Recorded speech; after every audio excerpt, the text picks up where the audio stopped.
Welcome to the Foul Play YouTube channel. Fantastic. What a great opening. Good voice, Doc. All right, guys, we're back again. We're back again with open mic number 106, if you can believe it. And we're going to get right back into where we left off the other night with document 323-1 and the Colburn v. Netflix scenario, saga, however you want to call it, disaster. But first, certainly like to thank everyone for joining us and, trying to keep up with this crazy case. But let's let everyone here on the panel say hello to everyone here on Discord right quick. Alice? Hello, panel. Hello, everyone in chat. Good to see you all.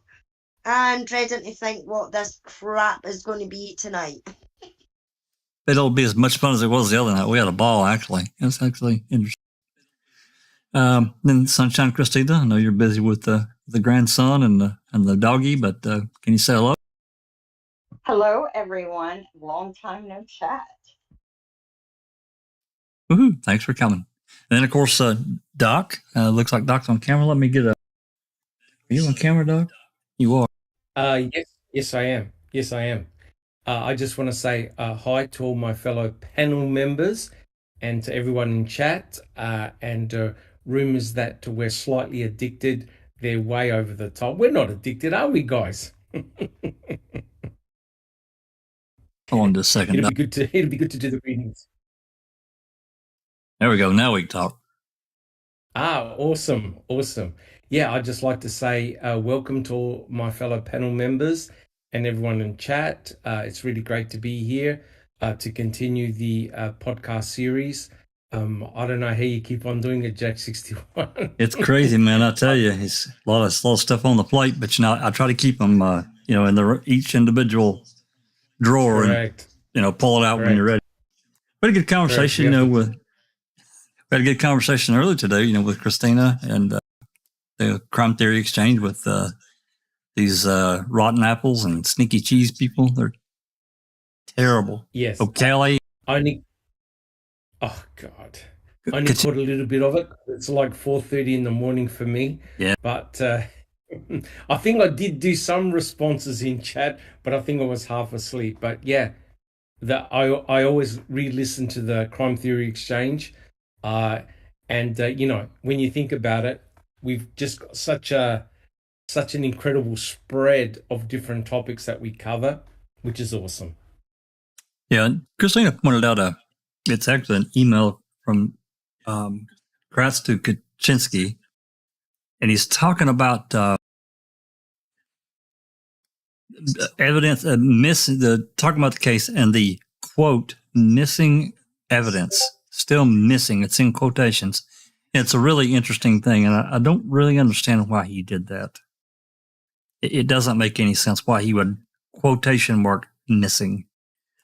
And there's some other interesting things in that, but of course that gets off into Brendan and God. I know how we both feel about that. How to keep my iPad away from It's a very hard read. It really is a very hard read. It is. All righty. Well, thank you, Doc. Appreciate that. So, let's say hello to everyone in chat. Get flipped over here.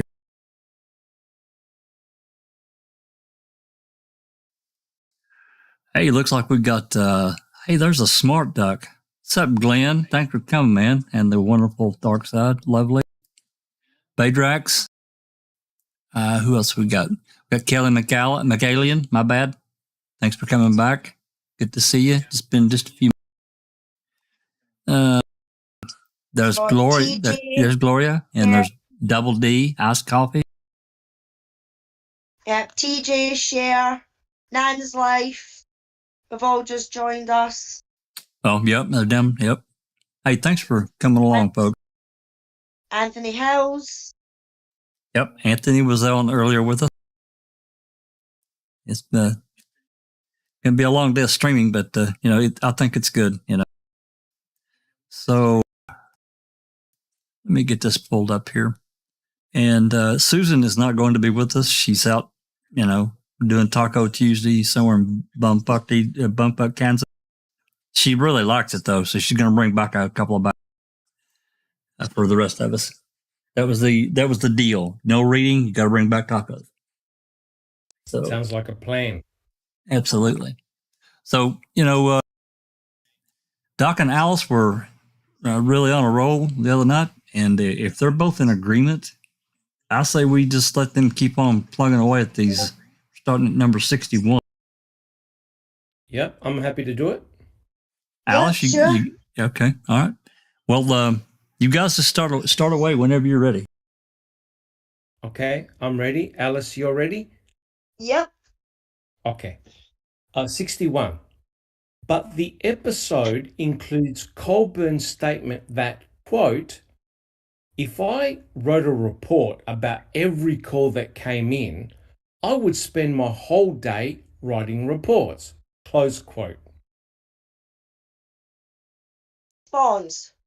Plaintiff does not dispute that the quoted statement is included in MAM, but it is contained in an edited change that eliminates Mr. Colburn's explanation that downplays the transfer of the call, as it is more unreasonable to accept that a report would be written about a transferred call than one that was not transferred. The more complete exchange at trial is docket 290-19, transcript pages 199 to 200, 212 to 213. Well, a pretty important call, I would think. Hey, we got this guy over here. He says that he did something bad. And you guys got another dude locked up for it. Think maybe we should need to get this reported? It's a pretty important fucking call. And you would think at least he would jot down a couple notes about it, but no. Yeah. But, this is your classic, diversion tactics, right? Yep. It's still, he's now trying to blame editing, right? But it still doesn't change the fact that he didn't write a report until the one day after Stephen Avery gets exonerated, does it? No. So the so-called editing of his full answer doesn't change a thing. And I don't know if I've brought this up before. I probably have, but I would think that when one officer calls from one jurisdiction into another one, there is an identifier that they have to give, because if not, then just any Tom, Dick, and Harry can call and say, hey, this is Officer Brown. I need blah, blah, blah. So I think that there would have to be some kind of identifier that proves that he's a cop. Correct.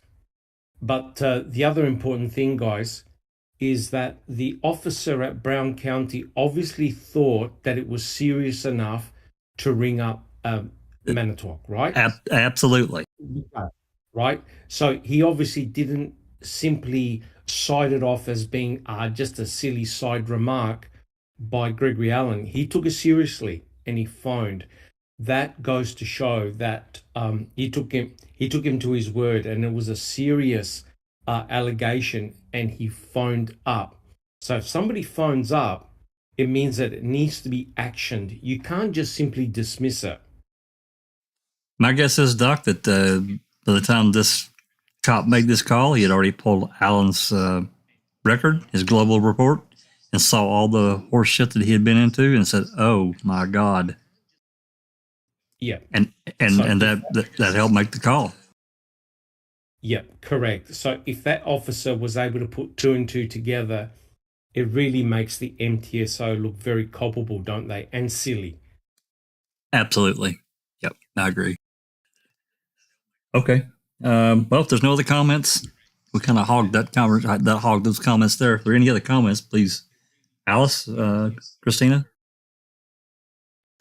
No, just agree with everything that you said, Cool. All right, you guys continue. 62.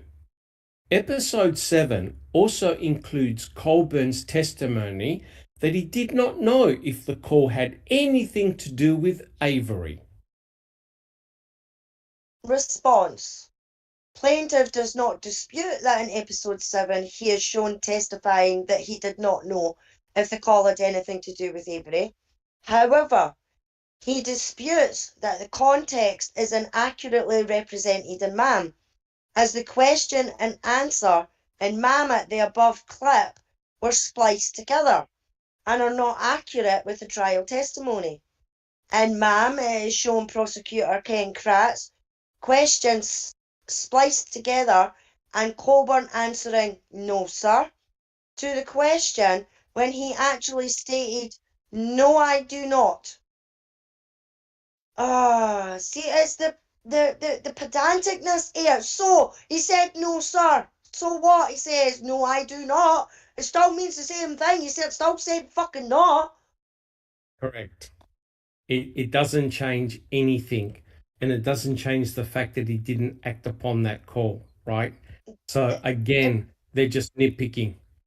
Yeah, exactly, Doc. Immaterial how you look at it.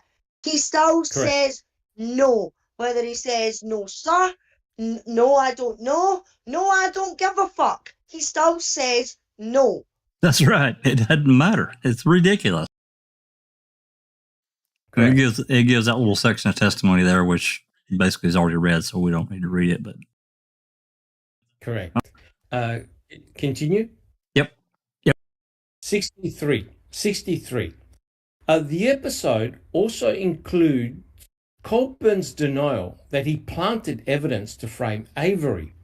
Specifically, Kratz asked Colburn, quote, "Have you ever planted any evidence against Mr. Avery?" And Ma'am shows Colburn responding, quote, "I have to say that this is the first time my integrity has ever been questioned, and no, I have not," end quote, at episode 7 at 1909.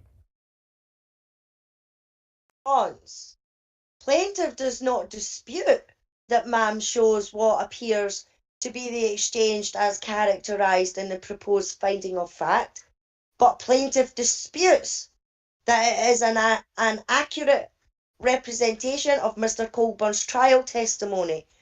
The court testimony is shown below.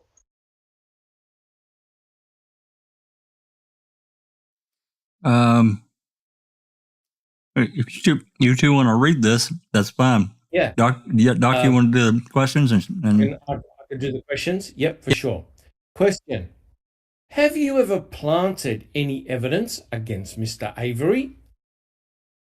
That's ridiculous. No, I have not. Question. Have you ever planted any evidence against anybody in the course of your law enforcement career? I have to say that this is the first time my integrity has ever been questioned, and no, I have not. the answer's still no. Correct. Correct. Correct. Oh my. Correct. 64. Colburn objects that this scene omits his previous response, quote, "That's ridiculous. No, I have not," end quote. And at his deposition testified that it was because the answer included in Ma'am doesn't come across very forceful or convincing, end quote. Though he admitted that Ma'am did convey that he expressly denied planting evidence against Avery.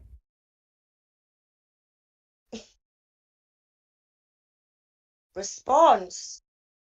Plaintiff does not dispute that he objects that this scene omits his actual response, but the testimony as characterised above, that, quote, "Ma'am did convey he expressly denied planting evidence against Avery," unquote. Looks like this is a section from the his recent deposition. So if you want to do the Q and I'll do Mr. Burnett the objection blah. So if you two want to read, I'll read the question. Question.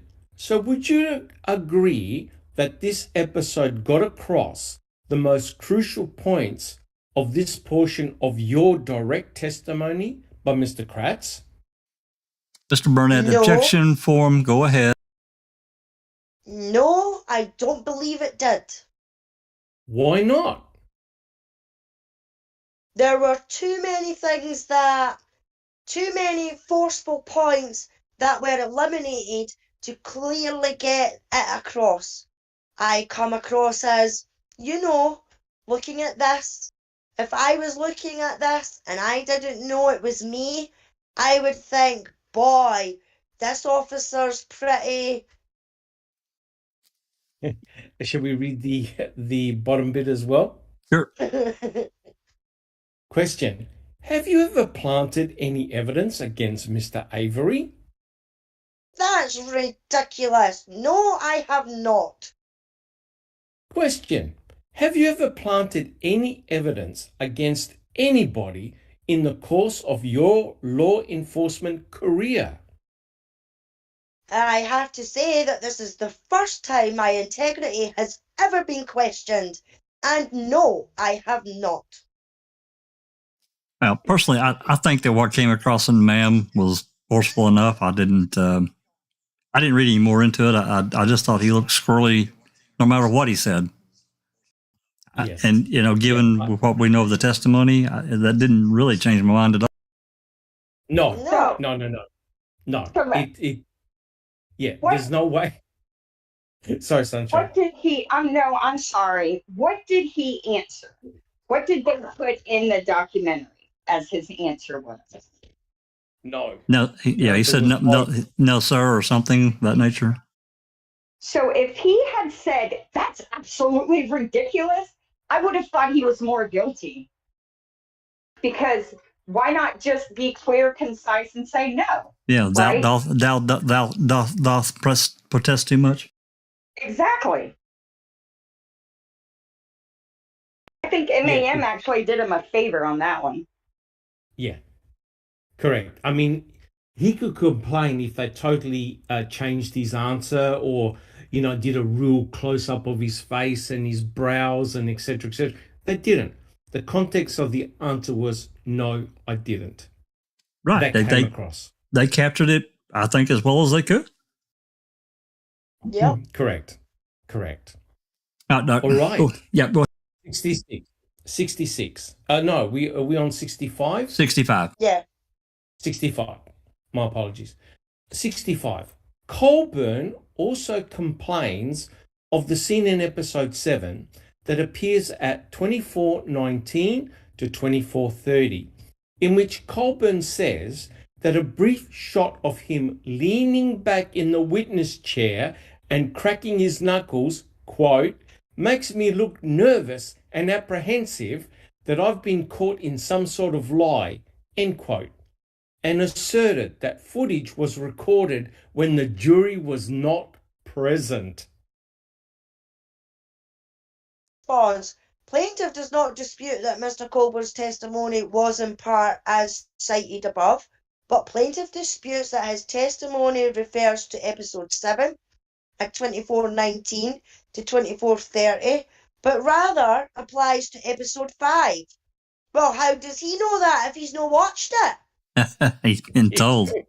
But, somebody that's kind of leaning back and cracking their knuckles, to me, that denotes somebody that's a little more relaxed other than somebody that's tensed up. That's me, but maybe I'm reading it wrong. Crazy. Number 66. Episode 7 also shows excerpts of testimony regarding the RAV4 key found in Avery's bedroom, including Colburn's testifying that the key appeared after he handled the bookcase, quote, rather roughly, twisting it, shaking it, pulling it, end quote, and jamming items back into it.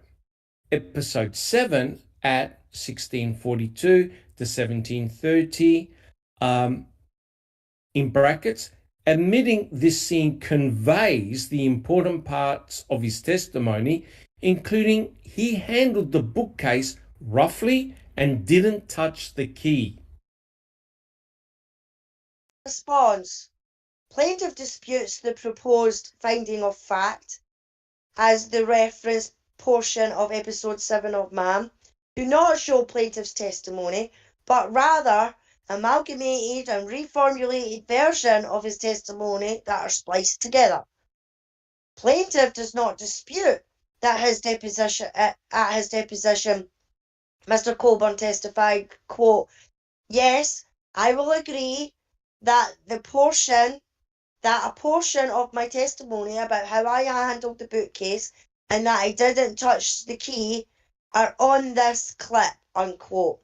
But disputes Netflix characterization that ma'am, quote unquote, conveys the important parts of his testimony. Well, okay. You know what's going to be funny, right? I bet you there's going to be a section here where he's going to complain that he actually wasn't on the Avery salvage yard and man made it all up. I'm waiting for it. I wouldn't be surprised, and I haven't read the entire document. 67. The episode includes excerpts of the testimony of Calumet County Sheriff Sergeant William Tyson, who testified that he accompanied the Manitowoc County officers on a November 5, 2005 search of the trailer because he had been told that Manitowoc County deputies should not be left alone on the Avery property. Episode 7 at 4:18 to 5:58. Bonds. Plaintiff disputes that the proposed finding of fact is an accurate representation of Sergeant Tyson's testimony.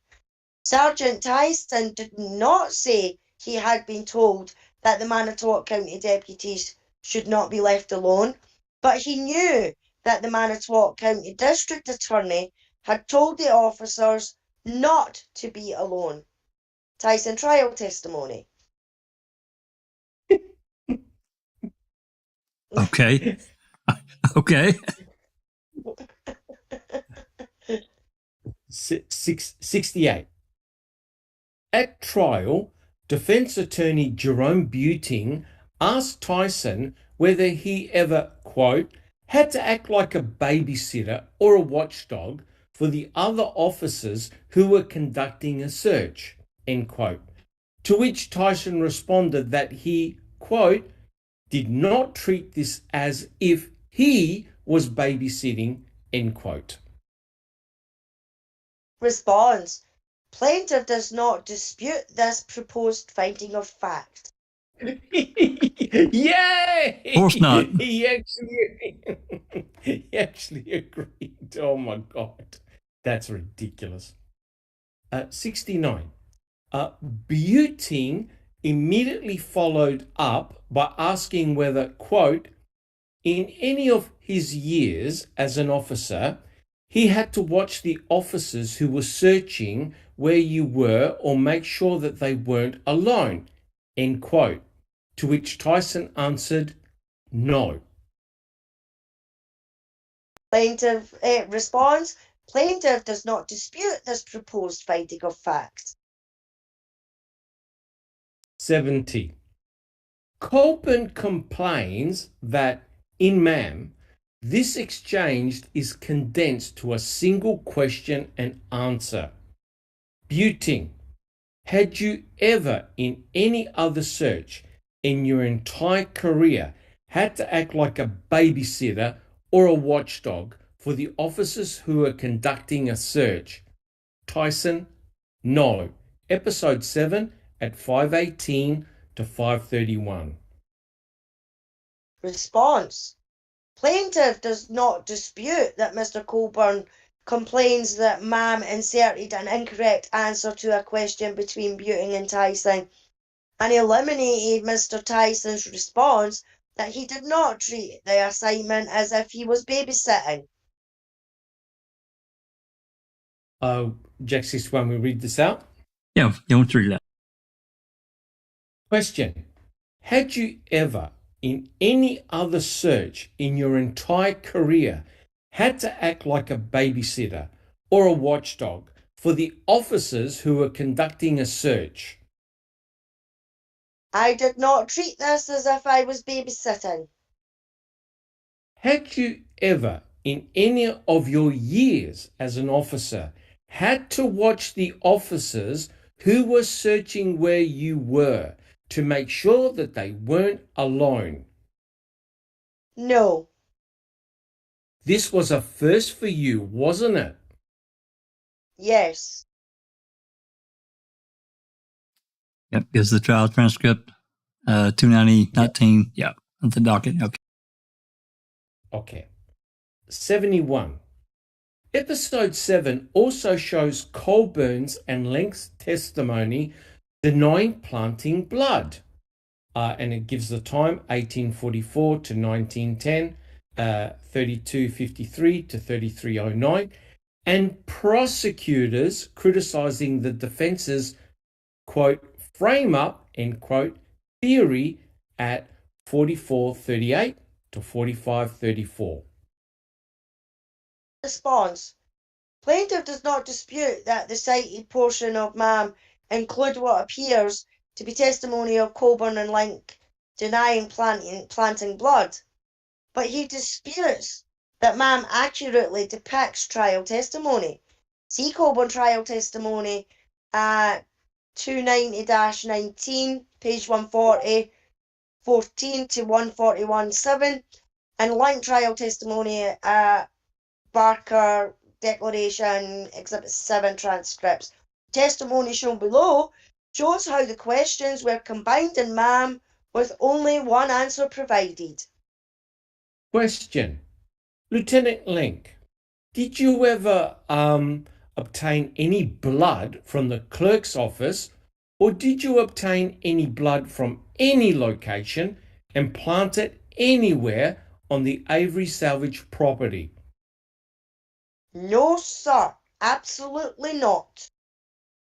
Did you ever plant it anywhere in Teresa Horbach's vehicle or anywhere where it could be found as part of the investigation? No, sir. Definitely not. Well, it's not as if they're going to actually sit there and go, aye, I sure did. Right. Yeah, I planted that shit. Of course not. You know what I mean? I'll put my Oh, hands up to that. You got me there. You got me there, Strang. You got me there, Beauty. Case over. That's it. We're done and dusted. Set them free. Yep. Good night. Do you think people actually believe that someone's going to admit on the stand? I mean, are there people out there who really buy, like, isn't it called the Atticus Finch moment, where where the attorney talked someone into admitting their guilt? Like, No. that rarely happens. Yeah, the only time you see that is when a defendant or a witness has immunity, generally, when they get on the stand and admit to something. Correct. And don't forget this David Coford, who planted the blood in that double murder in Nebraska. He denied it. He completely denied it. He sure did. I didn't do any planting, blah, blah, blah. So he went to prison for 2 years. He should have gone into prison for longer. But you generally find that individuals like that do evidence tampering and planting, they're never going to admit to it, because if they do, it means that every case they laid their hands on is now in dispute. He still believes those guys did it, that they originally Correct. accused. That's correct. Ridiculous. Doc, Plaintiff, yeah, go ahead. I'm sorry. I said Doc, I meant Alice. that's all right. Plaintiff does not dispute that MAM shows news coverage of Prosecutor Gann defending law enforcement at the identified passage, but asserts the MAM objection described in his response to proposed finding of fact number 1, as defendants have refused to produce raw footage of the press conference, as explained in the response to proposed finding of fact number 1.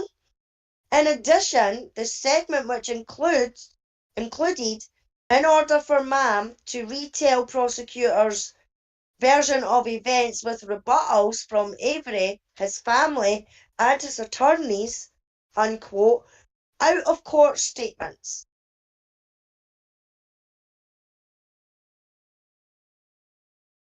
Any comments on that one? Yeah. We continue. 72. It includes Kratz telling reporters, quote, around these parts, if you're going to suggest that a cop is crooked, you're going to suggest that a cop committed crimes, then you better have something other than your elbow on the table. And in this case, to suggest that these police officers planted evidence with nothing, that is, with not one shred, at least anything that I've seen that approaches evidence, I think is absolutely deplorable, end quote. Response.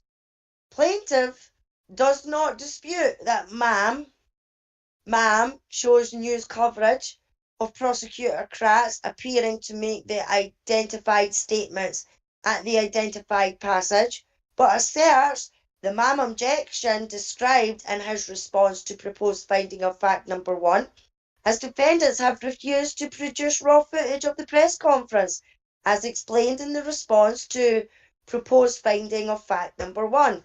In addition, the segment was apparently included in order for ma'am to retell the perspective of law enforcement with the rebuttals from Avery, his family, and his attorneys out of court statement. Big deal. So what? It was played so they could give a rebuttal to it.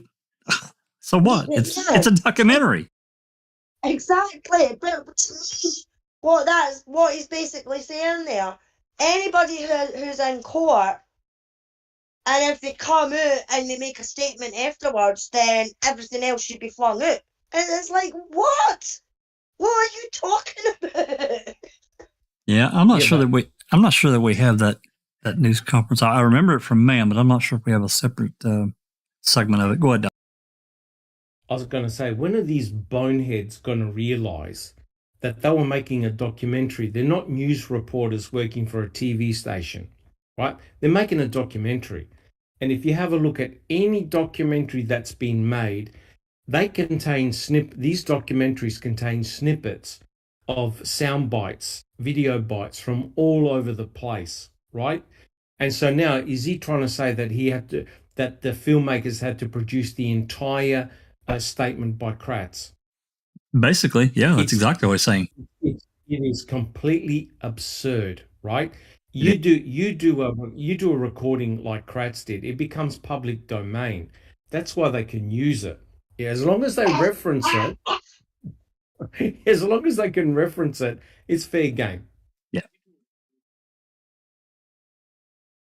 All right, 73.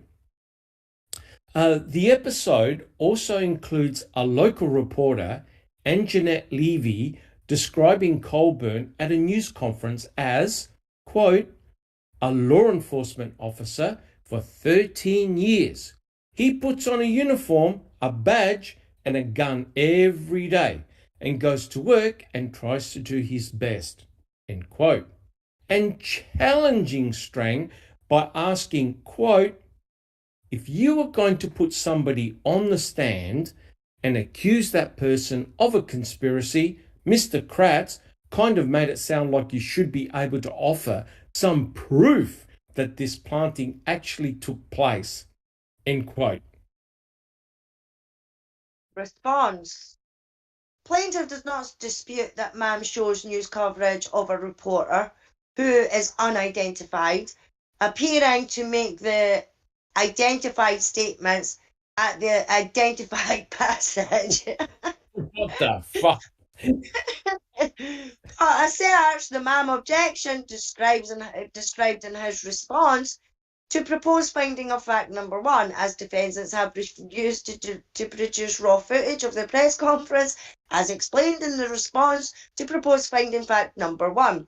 Plaintiff further disputes that the excerpt cited in the proposed finding of fact is fairly taken in context, as it is used in Ma'am as a setup for the Strang's response, in which he is shown making an out-of-court statement in response to the reporter that states that the evidence of the conspiracy in which Mr. Colburn is alleged by them to have participated is greater than that on which... Sorry.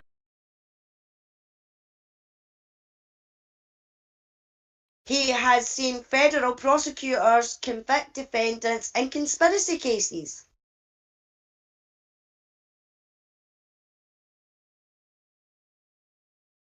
Crazy. 74. It also includes Garnes saying of Manitowoc County law enforcement, quote, "My blood starts to boil when I hear this, that these police officers, these good, solid citizens, good, decent men, are accused of planting this evidence," end quote. Give me a fucking break. They are not any of that. Go ahead, Al. No. Response.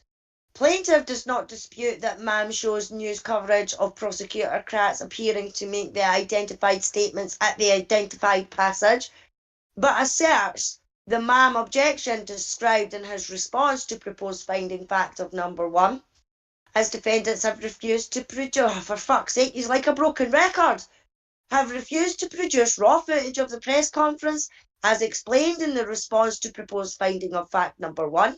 In addition, the segment was apparently included in order for Ma'am to retell the perspective of law enforcement with rebuttals from Avery, his family, his attorneys, out-of-court statements.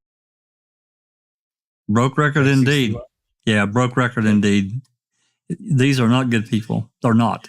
And they can blather that from now until the cows come home, and they'll never convince me of it, over what they did. And they know what they did. Correct. Number 75. Episode 8 includes more than 8 minutes of excerpts from both sides' closing arguments, intercutting those arguments, bracket, i.e., shifting back and forth between them, close bracket, to show viewers key assertions from each side. Episode 8 at 3:40 to 12:04. Bonds. Admit that episode 8 includes excerpts from closing arguments on both sides, but Denny, that the closing arguments are presented in their entirety as the testimony is spliced together. See closing statements. They're not claiming that they played the entire closing arguments. Had been there for, that'd been all that got aired, because Kratz talked for 2 fucking days. Correct. I mean, this. If you were the judge reading this, your eyes must be rolling in the back of your head. Well, it have to be, because remember what the civil suit is all about, right? They are wasting so much time on this crap that the judge is going to take the whip out. I'm telling you right now, he's not going to be impressed. No, he's not. He's not going to like this lawyering. I guarantee he is not. Yep. If they have a complaint in the way the directors and the movie makers made Ma'am, write them a letter, send in a complaint. You don't need a legal voice in order to do it, right? It's not changing the gist of anything. So now they're complaining that Ma'am didn't show the entire closing statements of each side. How many episodes of Ma'am did they want? 30, 40? It's ludicrous. We'd still be watching it, Doc. There'd be thousands of hours of the different events. It's absolutely stupid to this point. At this point, anyway, go ahead. We should write a letter to Colburn and say, look, if you want the entire closing arguments, come to foul play. We'll do it for you. Absolutely. We'll read it out for you. Okay. Number 76. The episode depicting Buting arguing that evidence could have been planted by one officer working alone naming Lenk at 6:08 to 6:50, and then Kratz's response to this, that the, quote, the vial planting defense is absolutely ludicrous, end quote, at 7:22 to 7:27. Response. Plaintiff does not dispute that the described statements are in MAM, but disputes that the closing arguments are fairly represented in MAM. The proposed finding of fact also omits numerous elements of episode 8 that are slanted toward Avery and his supporters and described in the episode summary in the addendum. You know, another thing, guys, remember back early on when we first started reading and we read some other documentation, especially Colburn's deposition, where he would not admit that a key part of Avery's defense was planting. He wouldn't say it. He kept, and now that's all they're fucking talking about. Correct. 77. And it reaches its climax with footage of Judge Willis's reading the jury's verdict, convicting Avery of murder at 26:02 to 27:46. Response. Plaintiff does not dispute that Judge Willis is shown reading the verdict at the above time stamped for episode 8, but objects to Netflix's characterization of that as the climax, quote unquote, as non-factual and irrelevant. Oh my God.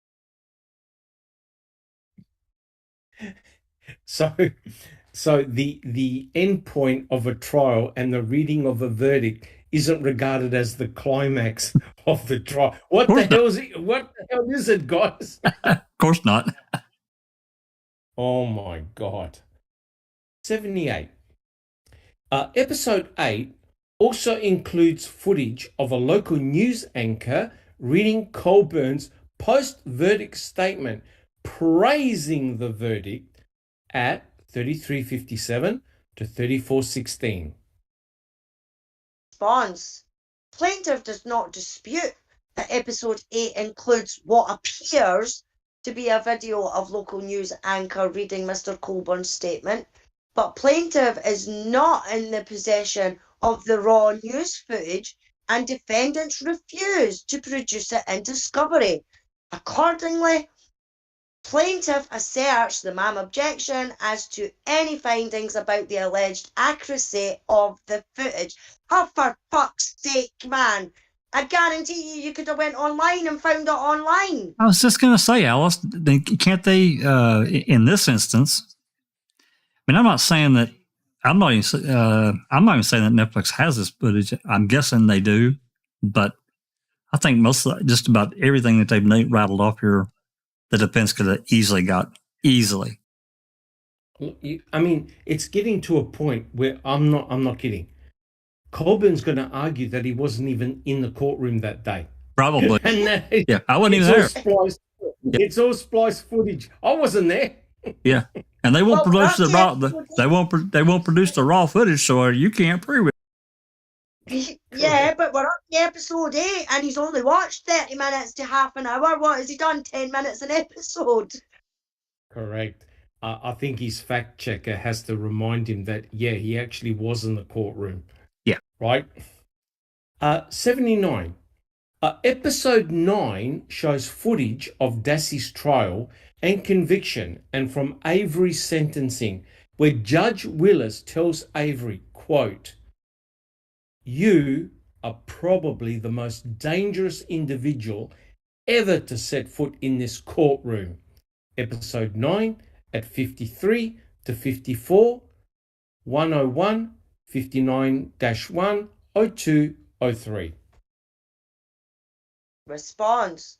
Plaintiff does not dispute that the described statement appears in MAM, but disputes that the proposed finding of fact fairly summarises episode 9, as it omits most of the items heavily favouring Avery and his supporters, that are described in the episode summary of episode 9 that is contained in the addendum here too.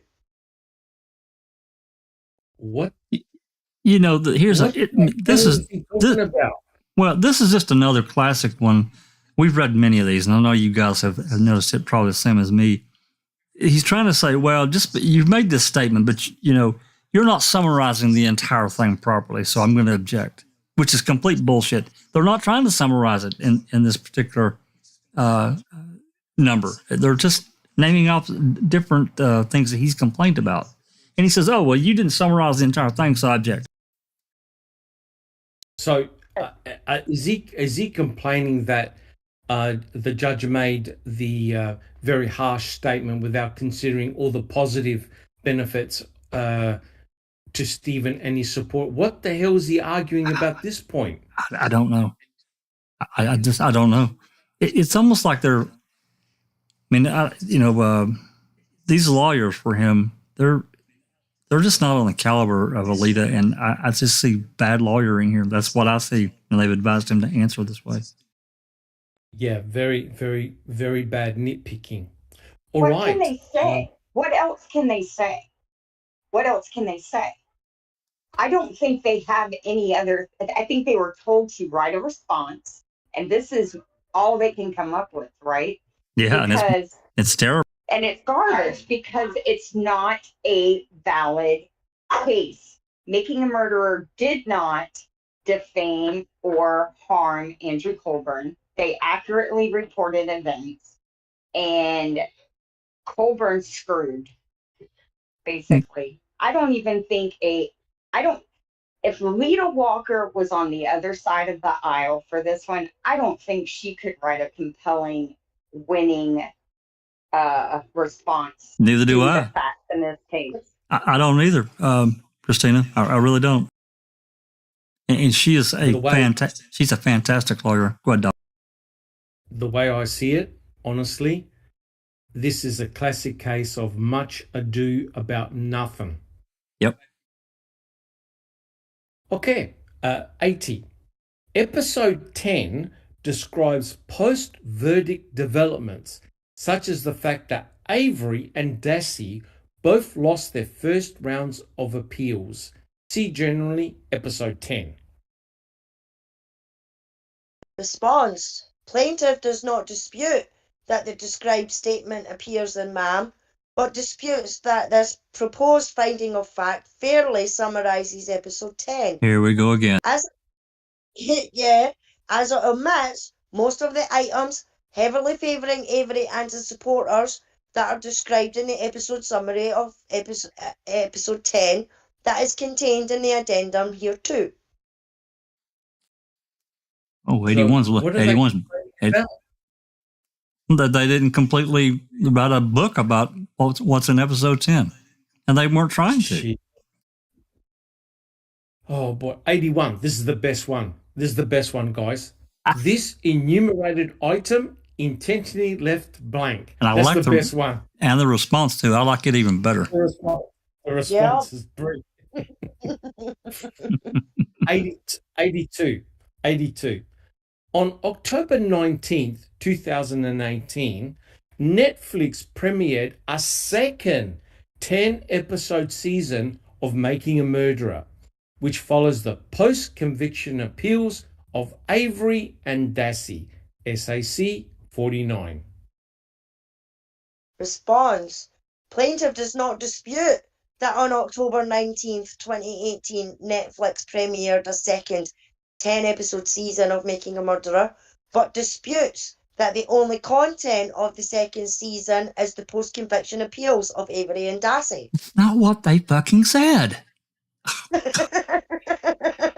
What the hell? 83. None of the statements challenged in the SAC are from the second season of MAM.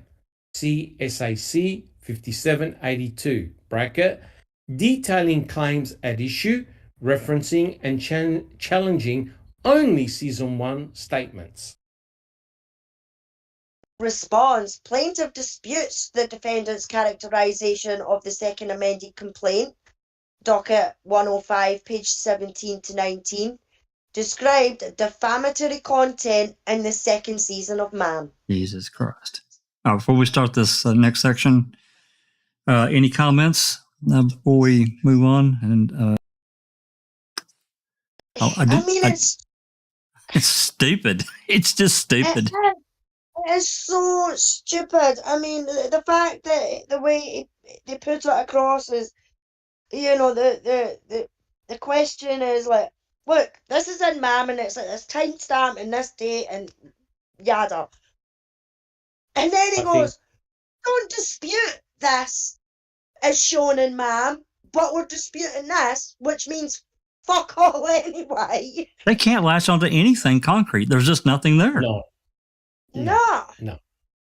I reckon the judge has gone from coffee to straight whiskey at this stage. And probably got out his 45.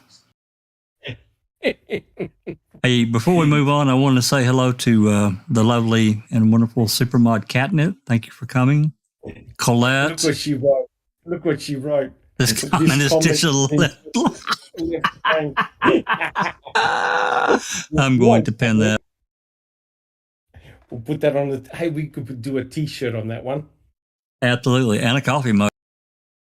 Correct. Colette. I saw somebody else had joined us too. I want to say Ronald Cass has joined us. Hey, Andy B is at home under his name and not that weird name that he had up there. Oh, I'm sorry, that's your company. My bad. Hey, Andy. Yep. Just saw Passive Bear. Thanks for coming. William. All right. Yep. There's Clive. West Virginia. We got Anthony D. and Rhonda SD. Yeah, Disco P. Hey, Disco. Katie did it. Cher. Hey, there's Kay. Yeah. Hey, Kay. Thanks for coming. There's Cher. Alrighty. All right. Let's. If your guys are good to continue, let's go to section 4. Netflix's involvement in Ma'am. 84. Netflix licensed Ma'am from Laura Riccardi and Maura Demos in July 2014.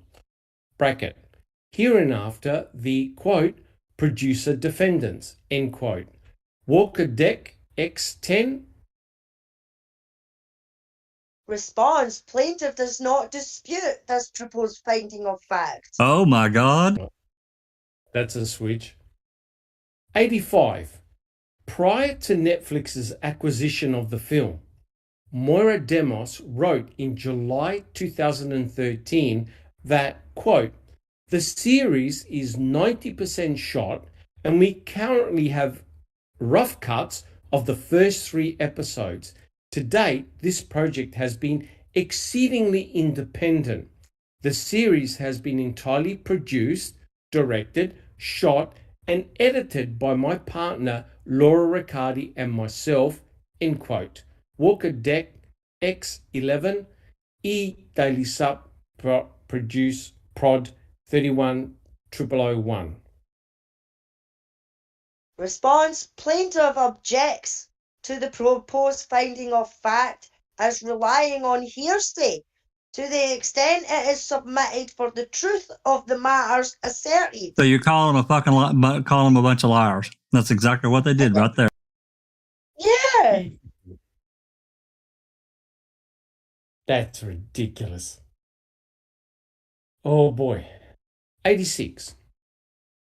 The license agreement signed on or about July 28, 2014 contained a warranty that the producer defendants would provide a, quote, truthful and accurate, end quote, series to Netflix that did not defame anyone. Response. Plaintiff does not dispute that the licensing agreement states the distributors represents, warrants, and covenants that the series shall be truthful and accurate, but plaintiff disputes that the licensing agreement referenced defamation at page 107.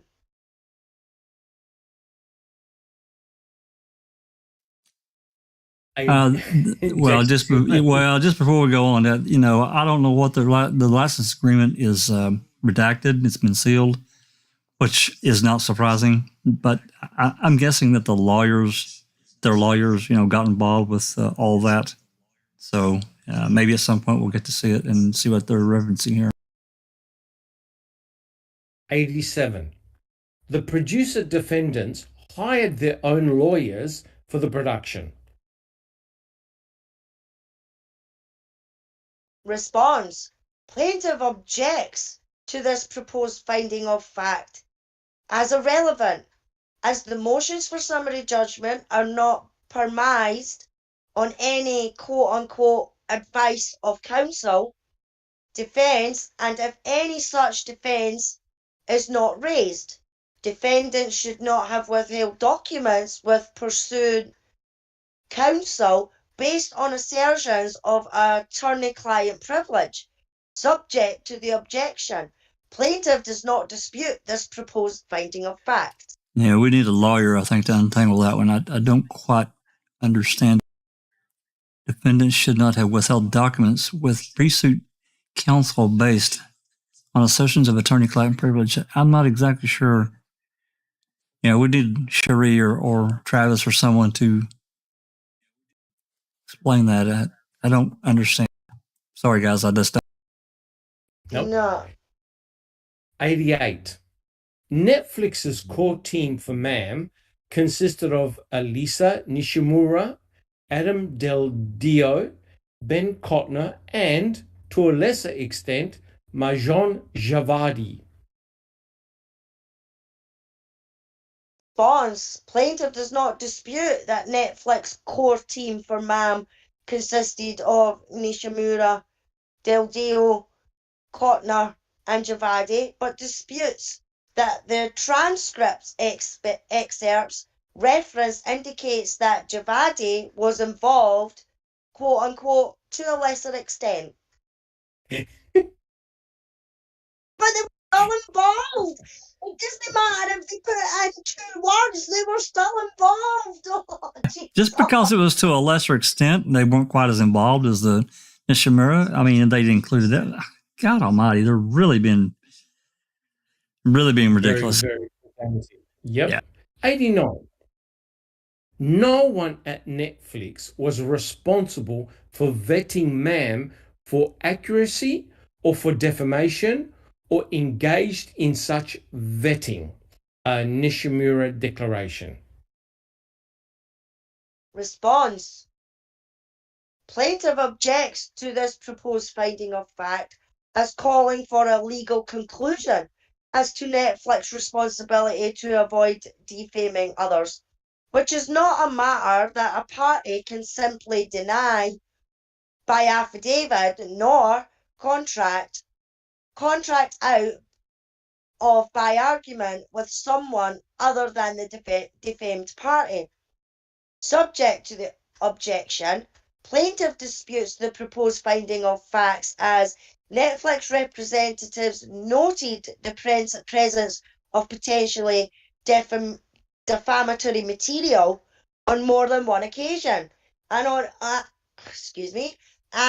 at least one occasion indicated that the material should be left in the series without altering the Chrome defendants, because it would be contrary to the direction Netflix had been, quote unquote, pushing them in to dial back the statement, Barker Declaration.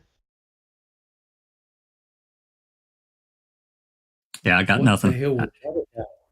Well, I mean, they're talking about these various notes that this creative team for Netflix were sending to Laura and Maura about this and about that, and other people they were making suggestions, but I don't know anything about them leaving something in without the decisions.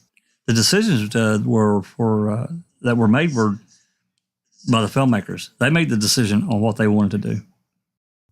They made Correct. suggestions, but Laura and Maura pretty much kept it the way they wanted it. I can't think of one suggestion Netflix made that they accepted. The two things that I remember them suggesting, Laura and Maura kindly said, look, we've lived and breathed this project for 10 years. We know how we want this to go. So please let us just do it. That's my summation of how they told them, no, it's not happening. Yeah, pretty much. I mean, I think they probably worked with them, as far as, making the series more presentable to the viewer, more palatable, the music and that kind of thing. And I think that they made some good moves in that direction. But as far as specific things that, like really important things like words, no, I think Laura and Maura did exactly what they wanted to do. 90. On the business side, in addition to financing the film, Netflix helped the producer defendants with budgeting, meeting deadlines, and facilitating introductions to third-party specialists who could help with elements of the filmmaking, such as music and graphics. And then there's a whole series of declarations. Exactly what I just said. Go ahead with the response. Response. Plaintiff does not dispute the proposed finding of fact, but adds that Netflix also helped in the editing process, where Lisa Nishimura states, quote, I helped the filmmakers refine their edited, assembled footage, known as cuts. Netflix was also heavily involved in the editing process and provided numerous notes and suggestions, along with significant direction to the Chrome defendants during production. Netflix also approved the final versions of all episodes. So that doesn't have anything to do with editing. And just because Nishimura made suggestions, that doesn't mean a damn thing. Laura and Maura made the ultimate decision. Final cut. So this is how they want to rope in Netflix, right? In part of the civil suit. Yep. Because they had a hand in the editing. Right. Okay. All right. 91. No one at Netflix edited the series. Walker Declaration X21, Nishimura. Response. Plaintiff objects to this proposed finding of fact as phrased.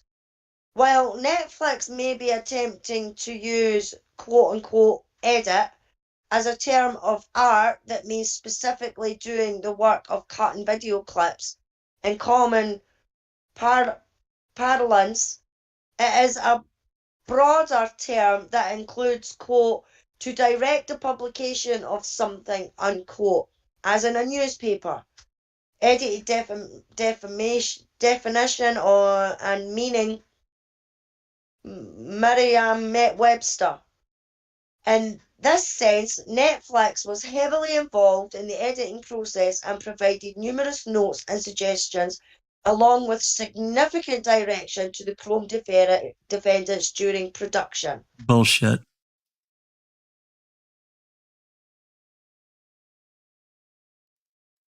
Yeah, and Netflix also approved the final versions of all the episodes. So what if they approved it? It was a done deal. Yep. Yeah. So you know the danger of all this, right? If Colburn wins, I told you before, this is going to be the biggest form of censorship we have ever seen. It would be a landmark case. Yep. Filmmakers, producers, directors, they're all going to shut shop. No one's going to do anything anymore because of fear, the absolute fear of being sued. That's right. And I'll tell you what, they're not going to stop at filmmakers. YouTubers are next. No one is permitted to have any form of opinion or allowed to make a comment. Right. 92. At her depositions in this case, Nishimura testified that, quote, all of the editing was controlled purely by the filmmakers. To be clear, no one on my team is a trained editor, and the software and the actual mechanisms of editing is not one that I myself or anyone on my creative team is trained in, end quote. Walker Declaration X21, Nishimura. Response. Plaintiff does not dispute that Nishimura testified as stated in the proposed finding of fact, but disputes that the statement is consistent with the facts of Netflix's exercise of final approval for the series, Barker Declaration, Exhibit 21 and 15, nor with the direction that Netflix provided to Chrome. On numerous occasions, Netflix representatives provided direction in indicating what was needed for the next round of edits and suggested through their comments that while the versions of the episodes described additional changes that they wanted to see made. Yeah, I got nothing. We've covered it. No. We covered it. Yeah, we did. 93. Likewise, at his deposition in the case, Del Dio testified that, quote, Laura and Moira were the filmmakers. They were looking at the footage, the trial footage, all the assets they had. They would be the ones to make the call as to what ends up in the documentary or not, end quote. Response. Plaintiff does not dispute that the Del Dio testified as stated in the proposed finding of fact, but disputes that the statement is consistent with the facts of Netflix's right to exercise of final approval rights for the series, Barker Declaration 21 and 15, nor with the direction that Netflix provided to Chrome. On numerous occasions, Netflix representatives provided direction indicating what was needed for the next round of edits and suggested through their comments that there were additional changes that they wanted to see made. They offered it, and Laura and Maura did what they wanted. That's the end of the story. Yeah. Correct. But like I said, the real worry here is that potentially now they want to rope in Netflix, so any streaming service that potentially can interfere or meddle with the creators, the way they produce a film, the way they splice a film, potentially can be involved in a civil suit like this. So that's why the ramifications here are enormous, guys. Yeah, I just don't believe this. I think summary judgment will be granted, and it'll be a done deal. 94. Laura Riccardi testified at her deposition that, quote, if I think about the workflow, we were working in separate locations. I think we were, mainly communicating on phone calls. There was an occasional meeting, but, for the most part, Moira and I, were interested in, being able to do the creative work. And then at times we were required to share it with Netflix, and that would, lead to notes and conversations. And then we would go back and we would work creatively, end quote. Response. Plaintiff does not dispute that Riccardi made the statements described in the proposed finding of fact. Yeah, if they want to add a ... but we think that she's lying. I know they want to say that. I can feel it. Anyway, go ahead. Mm-hmm. Yeah. 95. Creatively, the Netflix team did help shape the series by reviewing edited, assembled footage, quote, cuts, end quote, for their overall look and feel, and from the perspective of a Netflix subscriber. Nishimura Declarations. Response: plaintiff does not dispute this proposed finding of fact. 96. However, members of the team did not conduct side-by-side comparisons of cuts to previous iterations in an attempt to understand what precisely the filmmakers added or cut to improve flow. Nishimura Declaration. Response: plaintiff does not dispute that members of the Netflix team did not conduct side-by-side comparisons of cuts to previous iterations, but disputes that they did not, quote, attempt to understand what precisely the filmmakers added or cut to improve flow, unquote.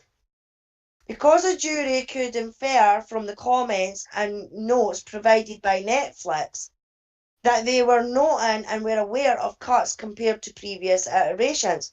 For example, after the revised version of episode 5, Netflix's observation that, quote, setting up Colburn as the cop to potentially plant the car works really well now, unquote, shows that they were aware of changes between episode versions. Are you kidding me? Oh, Are Jesus. you absolutely see what they're trying to, you can see what they're trying to do here, guys. They're trying to say that Netflix was complicit in making Colburn look bad. That's right. Right? That Netflix was deliberately complicit. But what they don't realize is that people have read the original trial transcripts and nothing, the intent of what was shown on MAM does not change. They removed a lot of the fluff, but the intent is still there. Right? The intent is still there. And that and Mark Hoddenot, who interviewed that juror, said that Colburn looked really nervous and jittery and guilty looking on the stand. And that's a juror who was there. I've said it before, Doc, and so have you. I think Netflix, well, not Netflix, but the filmmakers were reserved in how far they could have went to have really smeared the state. I don't know what all the documentation and so forth that they had, but if they got half of what we've got, they could have brought the hammer hard, and they didn't. You know what?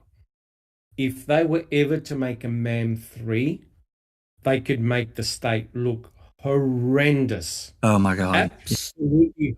We've now, with all the documents, say another form of documentarians were to do like a MAM 3 and look at official documents, look at the material that Sunshine Christina, you yourself, Jack61, and other Redditors and YouTubers have now found and put it together as a cohesive story, the state would look really, really bad, especially if Sunshine Christina puts in the documents involving Gregory Allen and how they were deep six. The state would look, put it this way, MAM 1 and MAM 2 was tame compared to what we've got now, correct? Oh, absolutely tame. Absolutely tame. Absolutely tame compared to what we have now. All the documentation we've got on Chuck, the documentation we've got on some of these other characters. Cornely. Oh my God. I mean, anyway. Yeah. Correct. Yeah, go ahead, Doc. Whenever you're 97. Upon reviewing a cut, Netflix would provide to the filmmakers, quote, notes, which served as suggestions and jumping off points for discussion, not demands.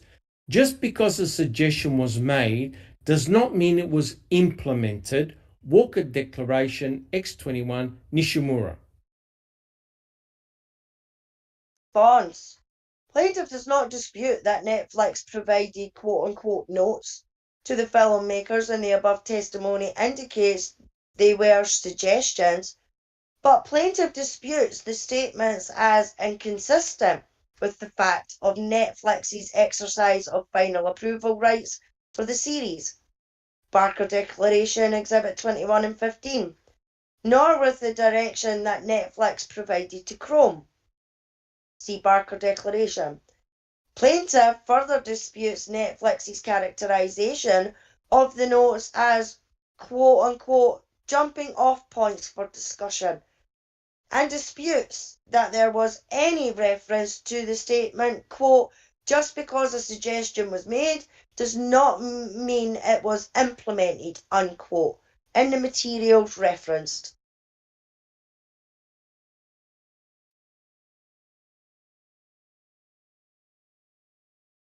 I mean, are they trying to insinuate that the two filmmakers shouldn't have spoken to Netflix at all? Well, what are they insinuating here? That they should have had total 100% control on the final version of Man 1 and Man 2 without talking to Netflix? Is that what they're implying here? Sounds like it, Doc. Pretty much, yeah. So, in other words, the workers of an organization simply go to work, do their job, and never discuss anything with management for fear that management may interfere with their daily work activities. Yeah, that's right. That's essentially what they're saying. They're trying to, yeah. All right, 98. Although Colborn asserts Netflix's suggestions to improve pacing show actual malice, such suggestions are a common form of feedback in documentary filmmaking and have, quote, to do with the way you're moving the viewer through the story, end quote, and then there's a whole series of declarations. Bonds. Plaintiff objects to the proposed finding of fact to the extent that Netflix is attempting to use Lisa Dennis to provide expert testimony about what is common in filmmaking, as she was not disclosed as an expert witness, and objects to the proposed finding of facts as irrelevant as to what is common for forms of documentary feedback, as the question is whether the suggestions are made in such a way as to knowingly or recklessly produce defamatory material. Subject to the objections, plaintiff does not dispute that Dennis testified that suspense pacing has, quote, to do with the way that you're moving the viewer through the story, unquote, but disputes Netflix's characterization in the statement as there are no citations for the balance of the statement that it is allegedly an common form of feedback in the documentary filming. Then, they're complaining about how they shot the documentary. Again, we talked about this one too, Doc, and Alice. Yes. Christina. But is this counter documentary, Convicting a Murder, is it going to show everything? Is it going to be shot exactly how they want it? I'm curious because I see this other side of it. They're saying, "Hey, we don't like the way you shot it. What she's saying is a natural form of feedback." Now, that's not how you do it. Well, I think it is, and because it flowed really well. Correct. And, when you're doing a documentary, you need to gain the viewer's attention. Otherwise, people are just going to fall asleep and turn off, right? That's right. With the incredible scrutiny that these attorneys have put on Netflix and the filmmakers, I could tell you right now, when Convicting comes out, they better be prepared for the same stuff that they're dishing out to Netflix and its producers, because it's going to come back in spades and with interest, right? And I'm telling you right now, there'll be hundreds of people checking everything, every statement made by everyone on that program, and Lord help them if they've made a mistake. And what's going to happen? Is Netflix going to countersue Convicting? Or some person that appears in Convicting come back and say, "Hey, you defamed me because you did." Correct. That's correct. And Lord help convicting if they use inappropriate editing to tell a story, quote unquote. Yeah. And let's not forget, Colburn is a public official. He ran for public office prior to the documentary being released. And Kratz tried to obtain all of this footage prior to Stephen's trial. Tried to seize it all, tried to take it from him. Yeah. Yep. And this has the feeling of we're mad because you were able to sell a documentary that was very successful, and it's not fair that you got to do it and we didn't. It's like nobody can profit off of Stephen Avery except for Wisconsin. Yeah, or Ken Kratz. Correct. And remember, he rebuffed Brenda Schuller by trying to stop Ma'am 2 from being made and aired, correct? Yep. And he said that he needed the documentary to be shown so he could do a counter film and he can profit from it. That's right. And he even mentioned a movie or a series or a series, whichever one it was, that we correct. Yeah. And that was in addition to the convicting of murder. So he had dollar signs in his eyes. There's no doubt. Correct. And, he also wrote a book, did 2 editions of the book, and he went on book promoting tour. So is he profiteering from the death of Teresa Halbach? Absolutely. Which he accuses all truthers of doing, right? And so, what's good for the goose is good for the gander, right? And it's remarkable that some of the statements that these guys are making here in what we're reading is complete bogus and bullshit, as Alice used to say. And I'm telling you right now, if these guys are putting the lens on Netflix and its producers, it's going to come back and haunt them when Convicting is released, right? So let's see the fallout that happens with that program if it ever gets released. Absolutely. I'm curious if they try and misrepresent a truther. Let's say, for example, like someone who interviewed with them, if they try and paint them in a less than flattering light to make truthers look less than the capable researchers that many of us are, is that something you can sue for? Because we're not, quote, public officials. We are people trying to advocate for wrongfully convicted. Yeah, we're people. advocates. Yeah, we're advocates. It's a different, I'm sure legally it would be handled differently. You're correct. Yeah. So it's going to, I think, Dr. Silkman, you're right. It's going to be interesting to see how they try and sling at this to even convince people that Stephen and Brendan are rightfully convicted and the state of Wisconsin did nothing wrong. Correct. It's gonna have some blowback. It's not going to stop just here, right? No. And I'm telling you, there will be more than just Colburn lining up. If he's successful in the civil suit, it'd be a class action, is what it would be. Yeah, correct. It'll be a class action civil suit, no problems at all. All right, number 99. Nishimura stated in her declaration that edits regarding pacing were intended to, quote, engage the viewer, end quote, and help the viewer digest the most salient points of a long and sprawling account. Nishimura Declaration 8:13-14. Response. Plaintiff objects to the proposed finding of fact as self-serving statements by defendants are not entitled to weigh on summary judgment, particularly in defamation cases.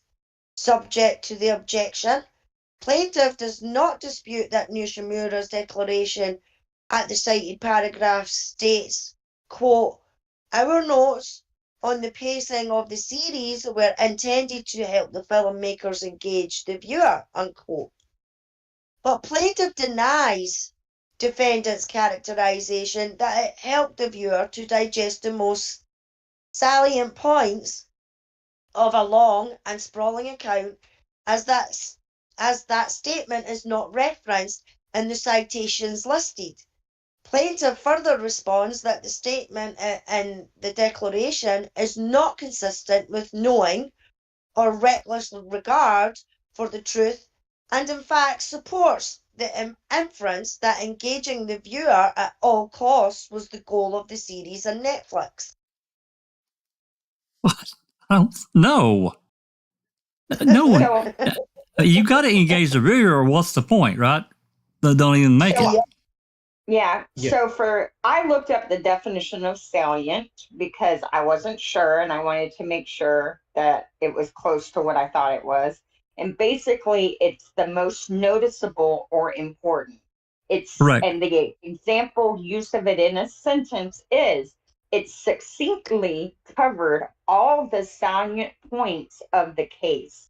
And that's what Making a Murderer has done. Correct. Yeah. So And they're not so- they're not allowed to tell a story in a way that, as they put, captures the most salient points in a way that engages the viewer. I mean, Jesus Christ. Right. So, in essence, I think what they're trying to imply here was that if Making a Murderer was boring, put everybody to sleep, and nobody watched it, and it was a total failure, you have to ask the question: would Colburn had sued them? Exactly. That's exactly right. Right. You Right. turned it So- exactly where it needs to be. Yeah. So, in other words, they're saying, "Hey, you guys made a ton of money. How about shoving some my way?" Yep. That's exactly what it is. Now, no filmmaker or documentarian wants to go out and produce a documentary that no one is going to watch and everyone is going to criticize and is going to be a financial disaster. Correct, guys? That's right. That's right, Doc. Yeah. So that they are basically saying, "Hey, because you were so successful, because you use very clever elements in filmmaking, we want a slice of the pie as well. How we're going to do it, how we're going to get access to that money, we're going to sue your ass." Right? That's right. And that's exactly, and I'm telling you, the judge is going to look at this and go, "Shit, this looks like sour grapes to me." Right? I think so. Yeah. All right, number 100. So, for quote, cliffhangers, unquote, Del Dio attests that Netflix employees suggested that episodes should end on a cliffhanger, a standard documentary series technique in order to keep viewers engaged so they watch the next episode, including those episodes in which Avery is ultimately convicted. See Del Dio Declaration, etc., etc. Response. Plaintiff objects to the extent that Netflix is proffering Del Dio's testimony as an excerpt as to, quote, standard documentary techniques, unquote, as he was not listed nor disclosed as an expert witness.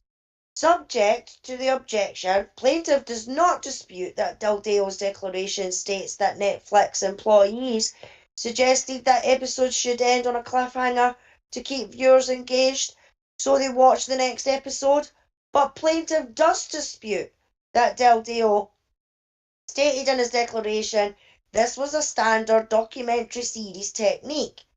That plaintiff further responds that the statement in the declaration is not consistent with knowing or reckless disregard for the truth, and in fact supports the inference that engaging the viewers at all costs was the goal of the series of Netflix. Well, duh!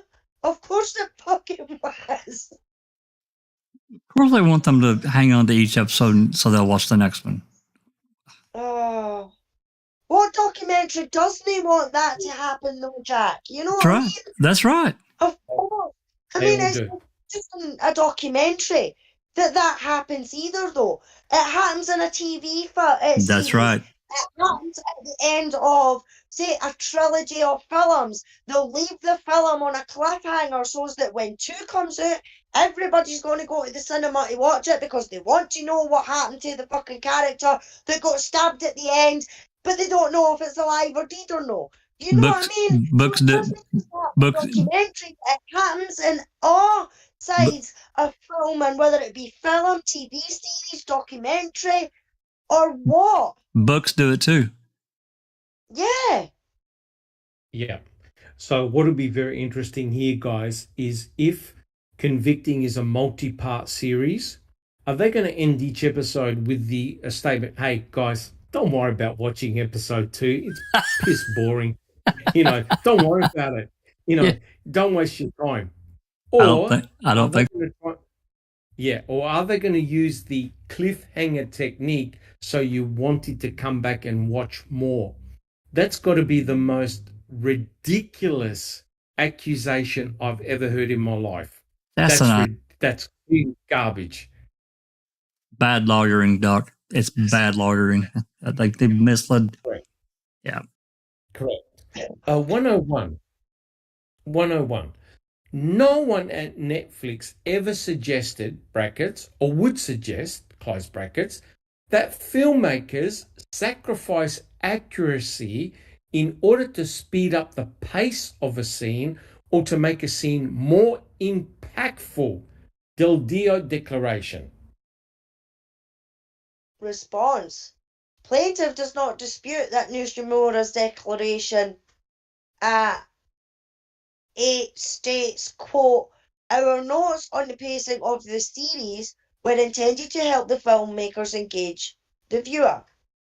We never suggested or intended to suggest that the filmmaker should sacrifice accuracy in favour of speed, unquote.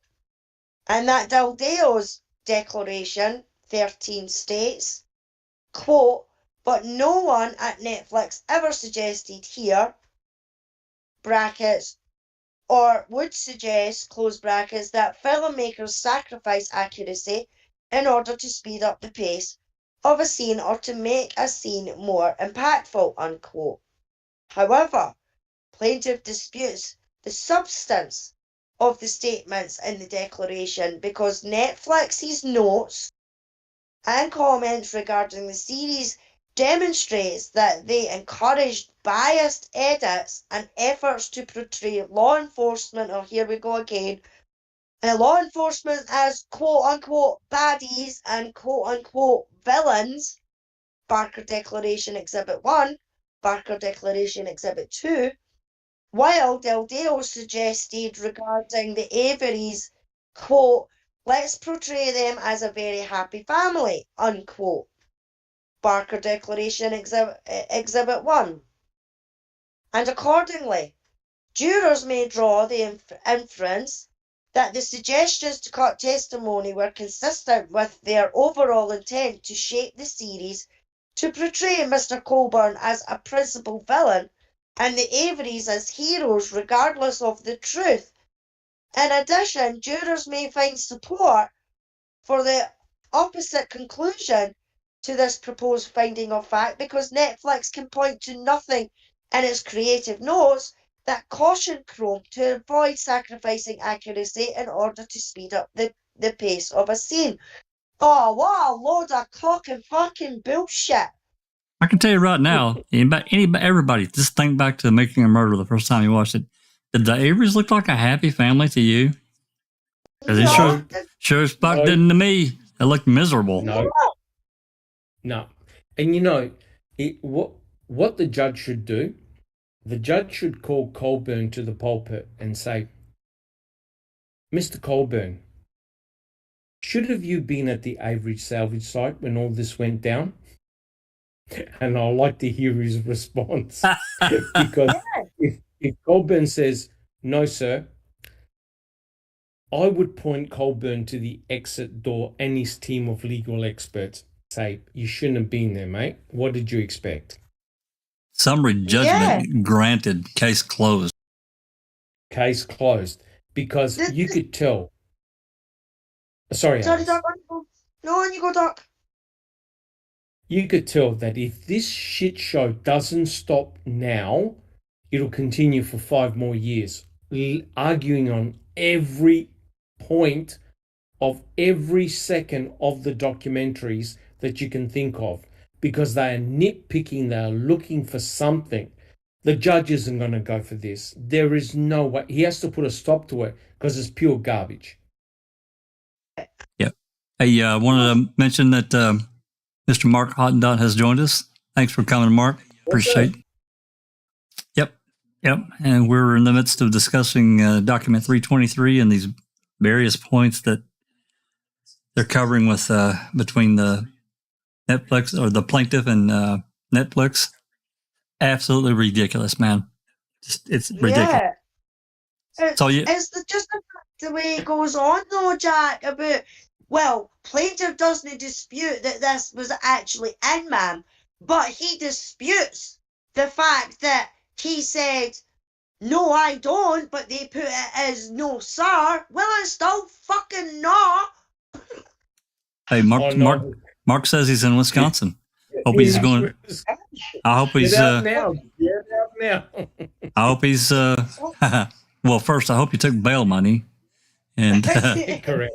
And number 2, hope you get to visit with Stephen a bit, have a conversation. Yeah, that'd be great. The words right out of my mouth. I hope he's got bail money with him. Oh, he said that he visited Stephen yesterday. Awesome. That's great. Awesome. How is All right. he? And I hope he's in good spirits. Sorry. No, you're fine. We continue? Yep, 102? continue. Yep, absolutely. Okay. An example of this Netflix's note suggesting the producer defendants hold on a peculiar scene a bit longer while expressively acknowledging that, quote, we know this is court footage that may not exist, end quote. See Walker Declaration X24. Response. Plaintiff does not dispute that the Netflix note states, quote, can we hold a bit longer on Colburn's face here? He looks caught, unquote, and does go on to state, quote, we know that this is court footage that may not exist, unquote. However, plaintiff disputes Netflix's proposed finding of fact to the extent it is asserted to constitute an example of a exhortation of accuracy. To the contrary, jurors may infer that the statement could be interpreted as encouraging the Chrome defendants to manufacture footage if necessary, which in fact they did, by extending the scene in question to show Mr. Colburn purportedly being stared down by Mr. Strang, while shifting uncomfortably in his chair and cracking his knuckles. Footage that was taken from a different court scene. See Barker Declaration Exhibit 3. Moreover, Netflix can point to no instruction advising the Chrome defendants not to replace or substitute reactions or footage, and jurors may infer that this was consistent with their intent to, quote-unquote, engage the viewer at all costs, including the truth. No, I'm sorry. No. Mm-mm. I don't agree with that. Guys, Making a Murderer, was it actually secretly called Let's Set Up Colburn? Well, apparently. That's what they're implying, aren't they? They're implying that forget looking at this case. We're here to now Andrew Colburn. That's what they should have renamed entitled the series. Let's Nail Colburn. The series wasn't about him. No, it wasn't. I mean, he was a part of it. And, another fact is that they're completely ignoring is what they observed themselves, the filmmakers, what they saw in action at the time, or, in a news clip or something of that nature. This is what they saw. And that is, the truth is a defense, so that's crap. It's absolute garbage.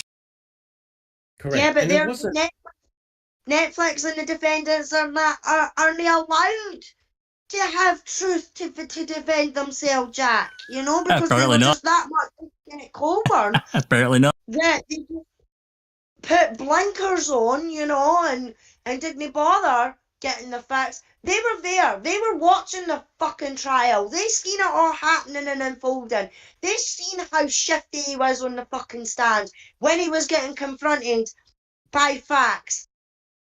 Hey, we can't forget all these different areas and places that Colbert found himself in, escorting Brendan out to his car.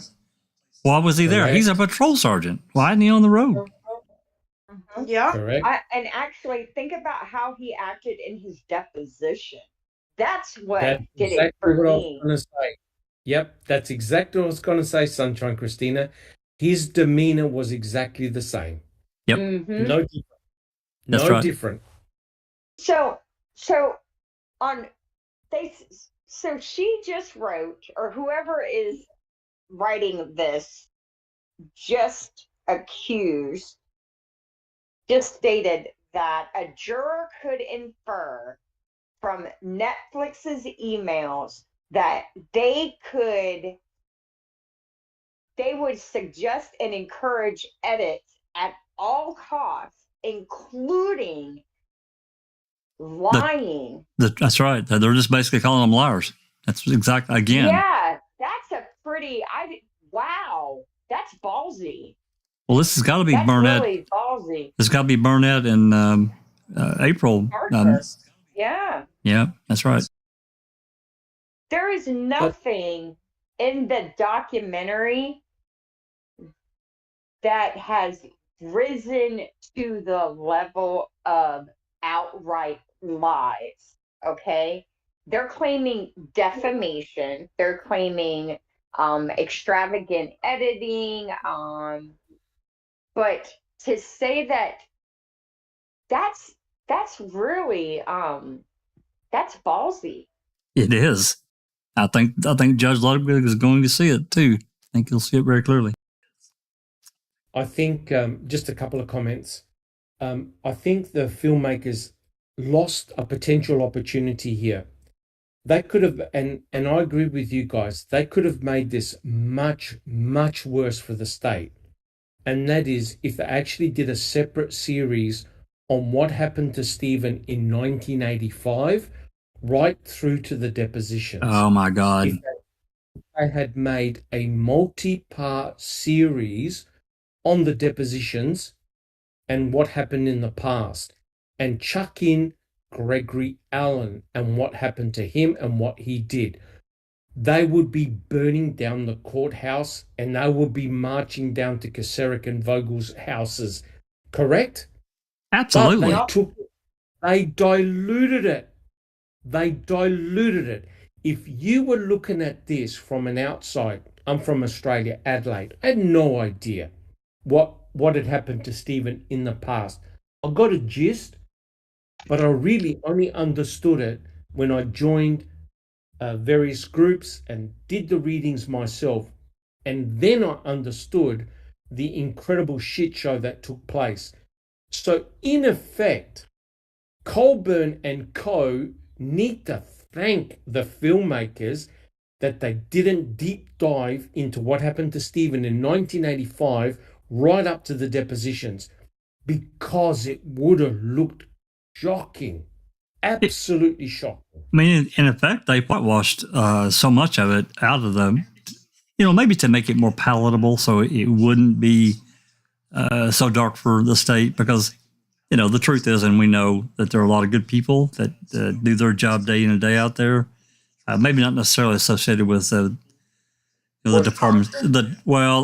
Yeah, there's good people. I mean, clearly, there's obviously good people there, there are people there that probably want to say something, but won't do it out of fear. They just won't do it. They got bills to pay. They still want to be a cop. They want to help people, and they won't say. And to that I say, the only thing required for evil to flourish is for good men to do nothing. I agree with you, Christina. I do. At the same time, knowing, and you know it too, we all do, that in just about every jurisdiction, there is no real safe way for someone in that position to report without really putting themselves at risk, depending on where they live. Right? I mean, that's the truth. So I agree.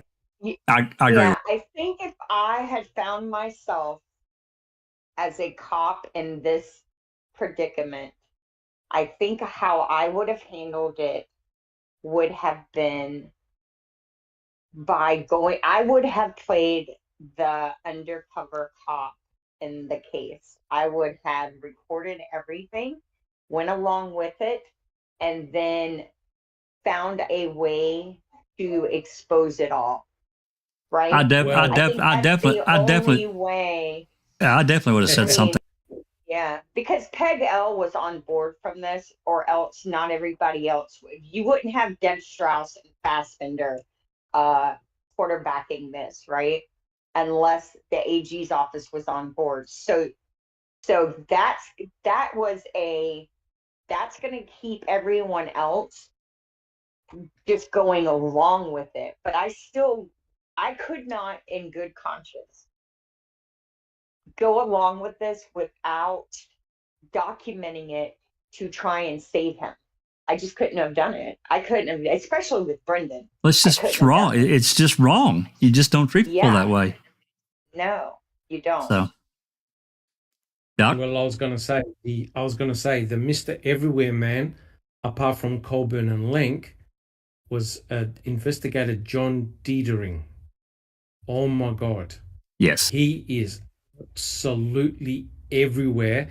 And in next week's Reading with the Crew, we're returning back to investigator Diedering and continuing his grilling of Bobby Dassey. I tell you what, imagine if the filmmakers showed that nonsense that took place with Bobby Dassey and Diedering and Heimrall, right? Oh my God, the one that Mystic Jinx got, that the recording, the interview, that's a game changer. That one. Yeah. And I don't know if you caught it today, Dr. S, but we went over O'Kelly's statement of services again, and O'Kelly and Diedering had multiple phone calls. So Diedering was definitely he's the link man. He was handling it. I think he was the senior queso guy because Wiegert was pretty young back then. And didn't testify. Nope, sure didn't. Correct. All right, shall I continue, guys? Absolutely. Keep on trucking, Doc. 103. Other notes Colburn highlighted in his discovery responses suggested the use of graphical elements to enhance the clarity and factual accuracy of the series, especially because Avery's prosecution for Horbach's murder involved a large number of facts and relevant players, including several law enforcement agencies and legal teams, a Nishimura declaration, etc. Response. Plaintiff does not dispute that Netflix suggested the use of graphical elements, but plaintiff disputes Netflix's after-the-fact characterization of those as strictly to enhance the clarity and factual accuracy of the series, especially because Avery's prosecution of Horbach's murder involved a large number of facts and relevant players, including several law enforcement agencies and legal terms. Jurors may draw the inference that the graphical elements were inserted to emphasize Mr. Colburn's role as an alleged principal in the conspiracy. They added graphical elements to all kinds of people to keep so it would be more viewable for the regular viewer out there, so they could keep track. Remember, they would put those graphs up of different people, and then the next person. They did that multiple times throughout both parts of the part one and part. If you had no idea, as an outsider of the United States and Wisconsin, if you had no idea how it all fit together, how the department worked, what the role and rank of each of the officers were, you would have no idea. That's so right. Using those graphical elements is to enhance the understanding of what went down. Exactly. We're still trying to figure out who's who and what's what. Like, you know what I mean? They didn't. I was thinking a couple of points ago, they were kind of smart in how they presented this, because if they had presented this as a clear case of wrongful conviction, I don't think the people would have been so curious. It wouldn't have created such a buzz, right? It would have either been dismissed as too outrageous to believe, or, oh, he's innocent, wrongfully convicted, they'll get him out and be done with it. By leaving a question in the air, it sparked curiosity, and it created a discussion platform, which I think was the best play they could give Stephen at that time, right? Was to try and get him onto the worldwide stage so that he wouldn't just be locked away and left to die alone and forgotten. Definitely a landmark documentary for me and for clearly millions of people. Oh, it's a template. It's a template on how to do a documentary. Absolutely. And not only that, the filmmakers went to great length to show, hey, look, here's a whole list of people that refuse to come on board and tell their side of the story, right? Yep. And one of them happened to be Andrew Colburn, James Lenk, right? So they had their chance to offer their viewpoint, right? They chose not to, or were told not to, right? So please don't argue after the fact. And the other important thing is that the filmmakers had no influence at all on the outcome of the trials. They were passive filmmakers. They took years and years and years to assemble the final product. The trials were over. Both Stephen and Brendan were in prison. They don't like, Colburn and his advisors don't like the fact that we can now start to ask questions, go in deeper. They don't want us to question the verdicts. So in effect, what they're doing is they are censoring anyone who questions the verdicts that took place. That's right. And sour grapes up the wazoo. Yeah. Correct. Because if this had been slanted, because it wasn't slanted at all, in my opinion, it was straightforward, and it left the question of guilt up in the air, right? Did he do it? Was he wrongfully convicted? You know, it made you want to know for sure. If they had slanted it the prosecution's way, they wouldn't have a problem with it. Well, I think I think it's biased. I think it's automatically biased because certain people refuse to give interviews. So that creates the imbalance, but it wasn't an intentional imbalance. It's because their refusal to participate in the documentary. And that's not the filmmaker's fault. It's just not. Right, Doc? Go ahead. 104. 104. At his deposition in this case, Colburn testified that, quote, defendants, close quote, knew ma'am was false because, quote, they were sitting in the courtroom and saw my complete unedited testimony, end quote. Response. Plaintiff does not dispute this proposed finding of fact. 105.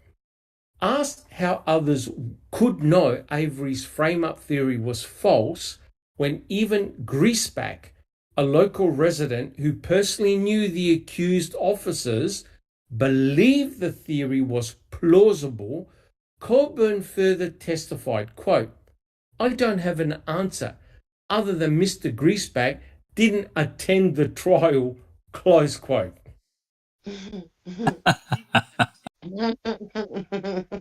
I like how they label Greaseback as a local. They don't, he's not a assistant district attorney for Manitowoc County at the time that Stephen was arrested or the trial. Wow. Like, please don't remember that Michael Greaseback's brother was the judge on this case in the beginning.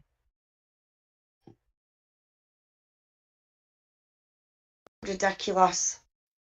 Well, Response. Plaintiff objects to the proposed finding of facts as irrelevant. Michael Greaseback's initial beliefs as to the subject matter of ma'am do not tend to make any fact of consequence. More likely than not, subject to the objection, plaintiff admits that he testified as set forth in the quoted portion of the proposed finding of fact, but responds that Mr. Greaseback's declaration submitted with this response answers Netflix's counsel's question. Declaration of Michael Greaseback. That was an unveiled backhander to Michael Greaseback there, by the way. absolutely. Which is rather ironical because Greaseback represented Colburn. 106. No Netflix employee who worked on ma'am attended any portion of any court proceedings involving Stephen Avery. Walker Declaration, X21, Nishimura.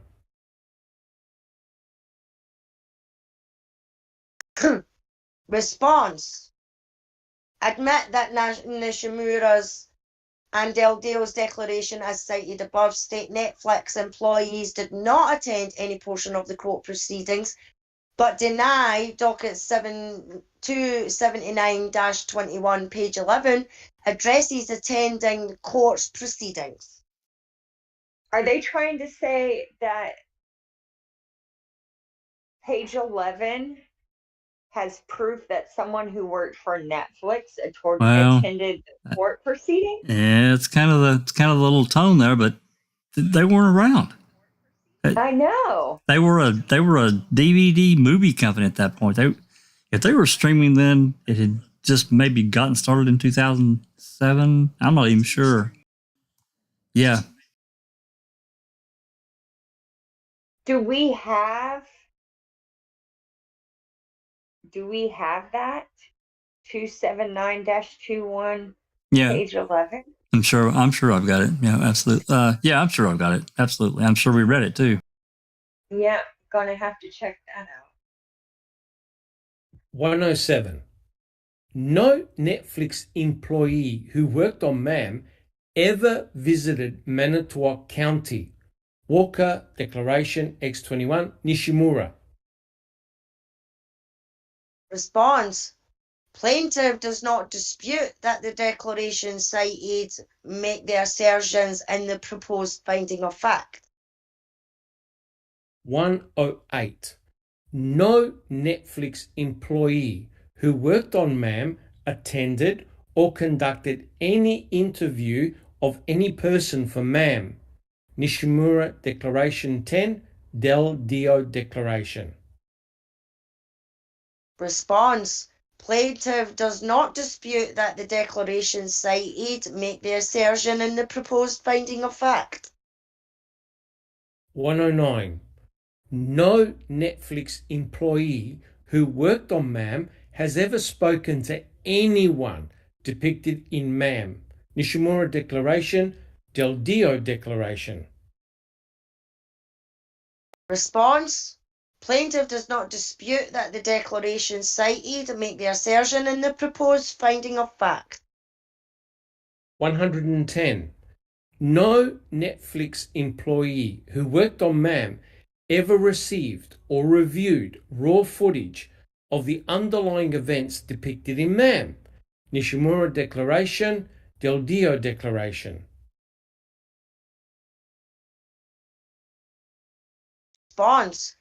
Plaintiff does not dispute that the declarations cited make the assertion in the proposed finding of fact. However, Netflix did receive access to quote-unquote cuts that were never provided to plaintiff. That's not what they said. They're completely avoiding what they said. I hope the judge makes a big red note of that. Yep. 111. Beyond raw footage, no Netflix employee who worked on MAM ever received or reviewed any other source material from the events MAM documents, such as deposition or trial transcripts or exhibits. Nishimura Declaration 9, 10, Del Dio Declaration 6. Response. Plaintiff does not dispute that the declarations cited make the assertion in the proposed finding of fact. However, Netflix did receive access to quote-unquote cuts that were never provided to plaintiff. Oh, boo-hoo. 112. Colburn admits he has no evidence to contradict the preceding 6 statements. Walker Declaration X2, email from Colburn's counsel confirming Colburn has no such evidence. Response. Plaintiff does not dispute that Mr. Colborn testified that he personally had no such evidence, but plaintiff is aware that such evidence does exist, as identified in the proceedings responses, and including docket 279-38, page 2, which indicates that Netflix representatives visited Chrome's editing studio. Jurors may infer that Netflix viewed raw footage and or other source materials at the visit, despite their claims that they have little or no recollection of what occurred at those visits. So is he saying that now speculation is okay now without any facts? That's right. So he admits he's got no proof, but he's saying that jurors may infer that the employees from Netflix actually viewed the raw footage despite no evidence. Completely circumstantial. They visited their editing studio and they may have seen some raw footage. Maybe they did. Maybe they didn't. But that's not enough. You need proof. Can we also recall that Andrew Colburn's testimony was damaged, which there's clear evidence of that from the emails where they try and acquire other copies of it. And that's the only footage that they're suing about, right? It's the footage that doesn't exist because of white noise or whatever it's called. Well, camera A is not broadcast worthy material. It's whited out or whatever it is. It doesn't look good, so they wouldn't use it. And they did. They tried twice. I'm sorry, Doc. Yeah, you go ahead. 113. 113. At her deposition in this case, Nishimura testified as follows, quote, "I'd like to clarify how you define raw footage. So you see here, when they refer to assembled footage, that is what the filmmakers do, right? So they had been working on the project for many, many years. And I imagine at that point had hundreds, if not thousands of hours of footage. So we would review material, but material as provided by the filmmakers in an assembled form, so edited by them. Walker Declaration, X21 Nishimura. Response. Plaintiff does not dispute that Nishimura made the quoted statement during her deposition. Yeah, this is another one. It's another little poke in the ass. Like, yeah, she said that at her deposition, but we don't really believe it. That's what you're saying. Correct. Anyway, go ahead. Correct. 114. Del Dio similarly testified that the Netflix creative team, quote, looked at the cuts that came in, end quote, but did not, for example, review any of the videotape depositions from Avery's civil lawsuit against Manitowoc County. Walker Declaration, X13, Del Dio, transcript 145:12-17. Response. Plaintiff does not dispute that Del Dio testified, quote, we looked at the cuts that came in, unquote, but disputes the remainder of the statement as it was not referenced in Del Dio's cited testimony. 115. Not even the third-party editors the filmmakers hired to work on MAM reviewed all of the raw footage. Walker Declaration, X39. Response. Denny, as the reference... Deny, as the reference transcript refers to reviewing, quote, case file materials that were obtained from the civil case clerk, unquote. 116. Moreover, Netflix employees were not aware of the specific edits at issue in this case until their depositions in April 2022. Nishimura Declaration 11, Del Dio Declaration 15. Response.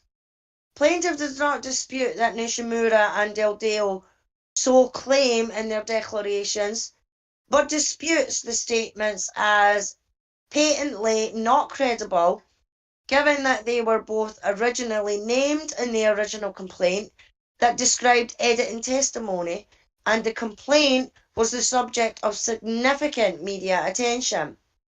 It is further not credible, given that, as Netflix pointed out in proposed finding of fact number 86, the agreement with Chrome, formerly known as Synthesis, purported to require a quote-unquote truthful product, so it is difficult to believe that Netflix representatives did not broach the subject of edited testimony with Chrome after the complaint was filed. Their apparent failure to do so, based on the lack of any such produced communications, supports an inference that they already knew about the edits. So basically, they're basically again calling them liars. You know all about it. Yep.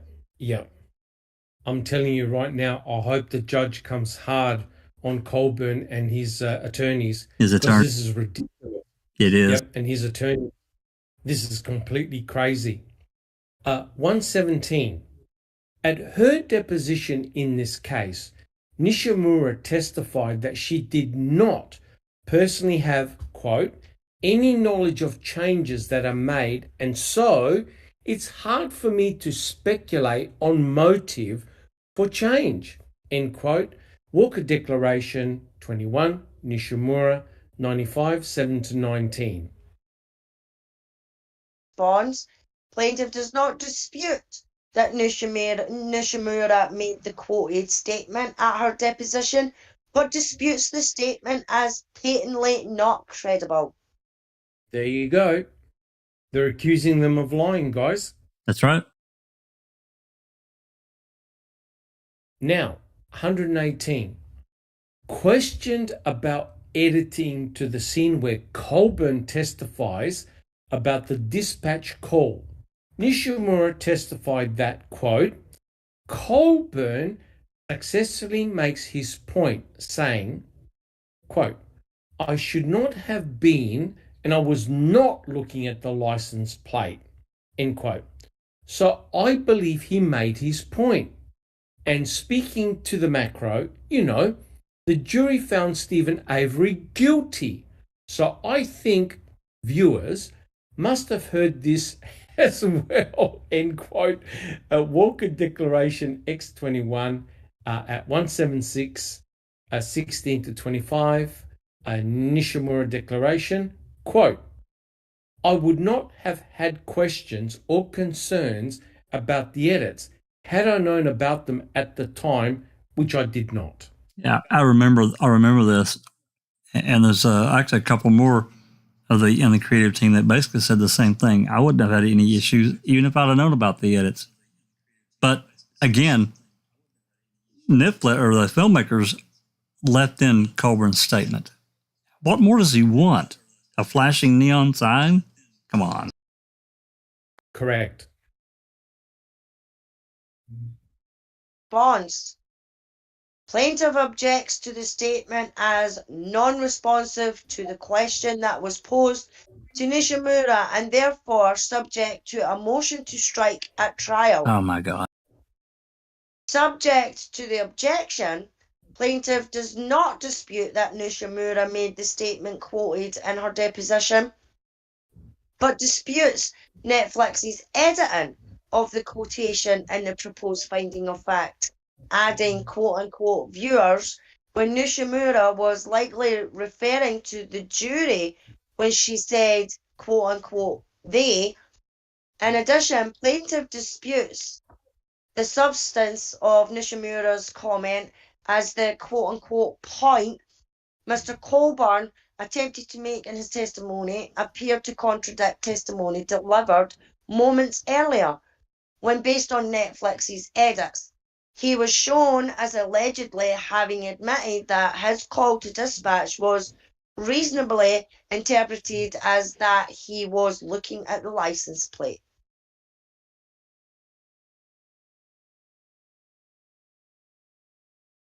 Oh boy, that does my head in, that one.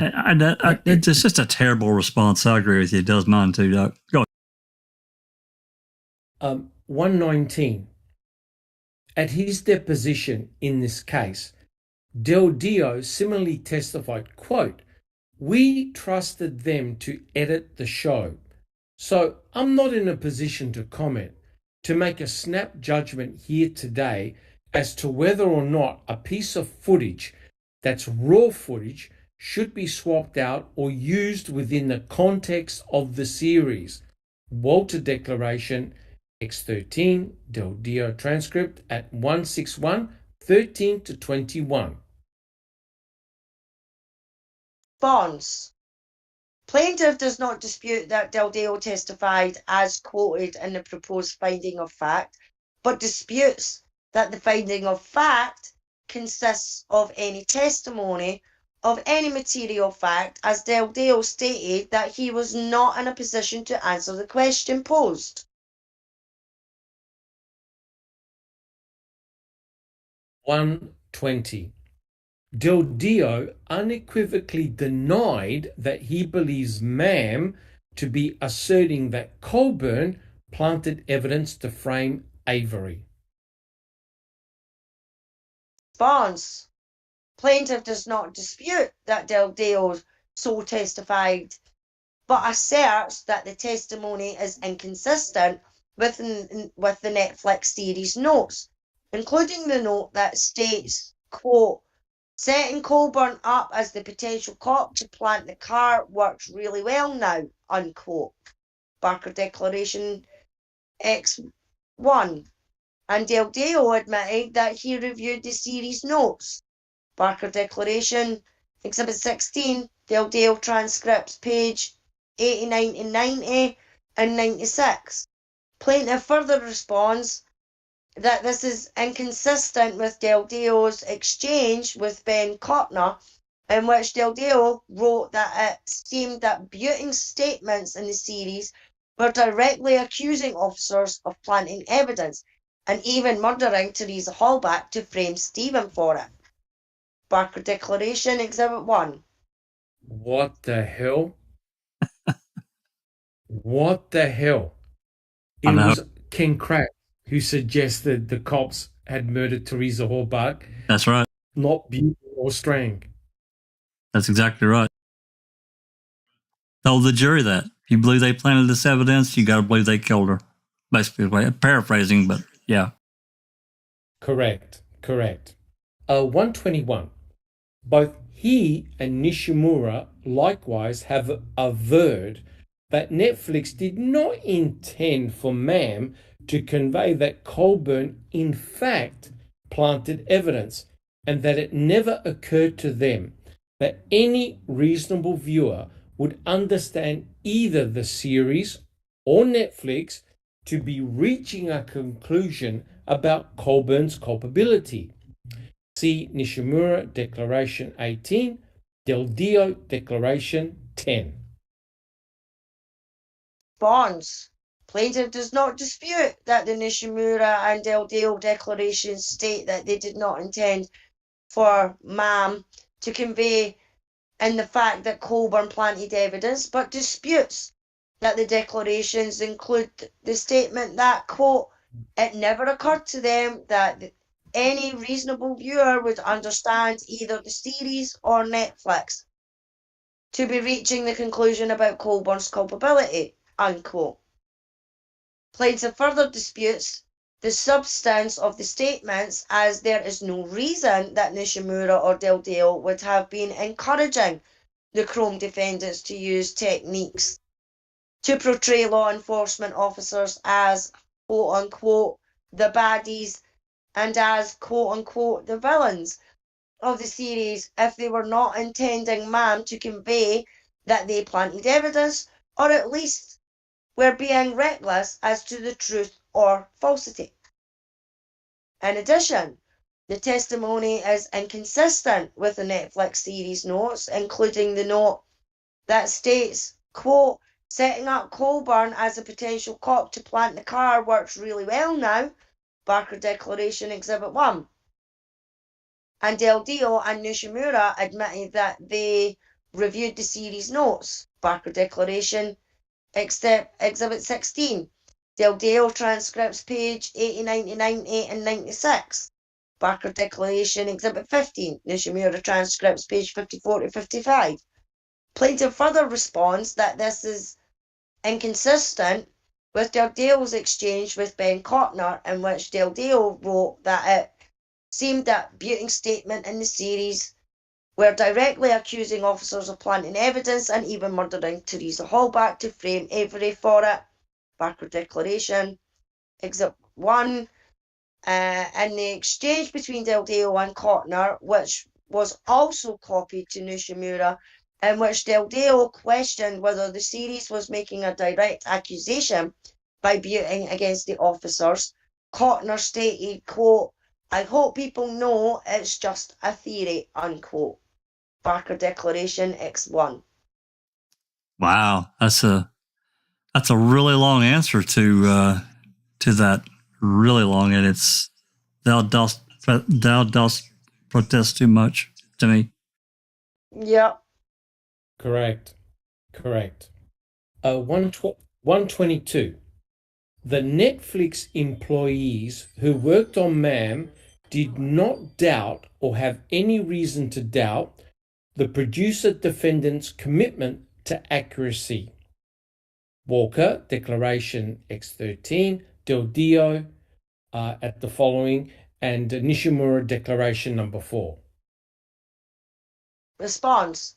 Plaintiff does not dispute that Nishimura's declaration states, quote, they never gave those of us at Netflix reasons to doubt them or their work, and we relied on them to get the facts right, unquote. However, in the exchange between Del Dio and Cotner, which was also copied to Nishimura, in which Del Dio questioned whether the series was making a direct accusation by Buting against the officers, Cotner stated, quote, I hope people know it's just a theory, unquote. Evidencing knowing disregard for the truth, or at a minimum, recklessness as to whether people would know it was a theory or not. In addition, Netflix was a partner all the way in an attempting to shape the series to portray law enforcement and quote-unquote baddies and quote-unquote villains as they urged Chrome. So of course they had no problem with the series. Objectives to do so. In addition, Nishimura and Del Deo approved the final cut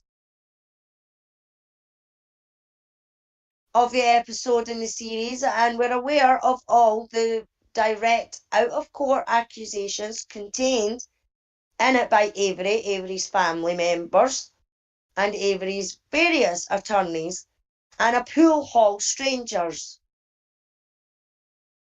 Docket 286-3, some more dockets, depot, page 141. Likewise, plaintiff does not dispute that Del Deo testified, quote, I was impressed at how well they were articulated and how they wanted to go in the eyes wide open and capture, accurate factual events, unquote. And that, quote, we trusted them, unquote. But plaintiff disputes that this testimony is evidence of a, quote, commitment to accuracy, unquote, by any Netflix or Chrome for the reasons stated above. They're completely failing to mention they showed the other side of that after Kratz had his big press conference and wrecked Brendan, going back and showing these people and what they said then. Well, first I thought, now, man, remember? They completely ignore that. Correct. They completely ignore that other side of the coin here. Correct. So in other words, what they actually, Ken Kratz's press conference actually swayed the minds of the local people. Right? That's right. Because as you said, Jack 61, a lot of them said, hey, look, initially I believe Stephen, I believe Brendan as being completely innocent, but that press conference now changed my mind. Now, had the filmmakers completely left out those responses, then you can say, okay, they're showing obvious bias here.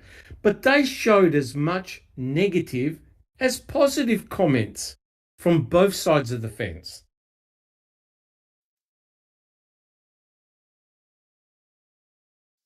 All right, 123.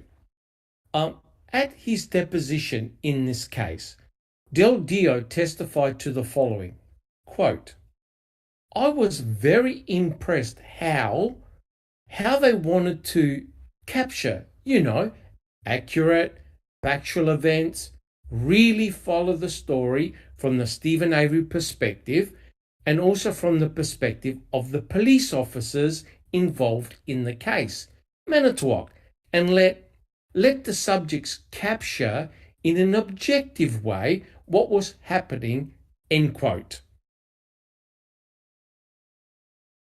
Response.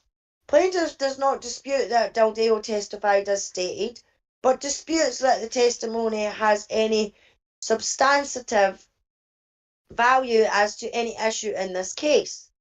In addition, the testimony contradicts Netflix's series notes, which demonstrates that the, quote, perspective, unquote, of the police officers involved in the case was that they were to be portrayed as villains and quote unquote baddies.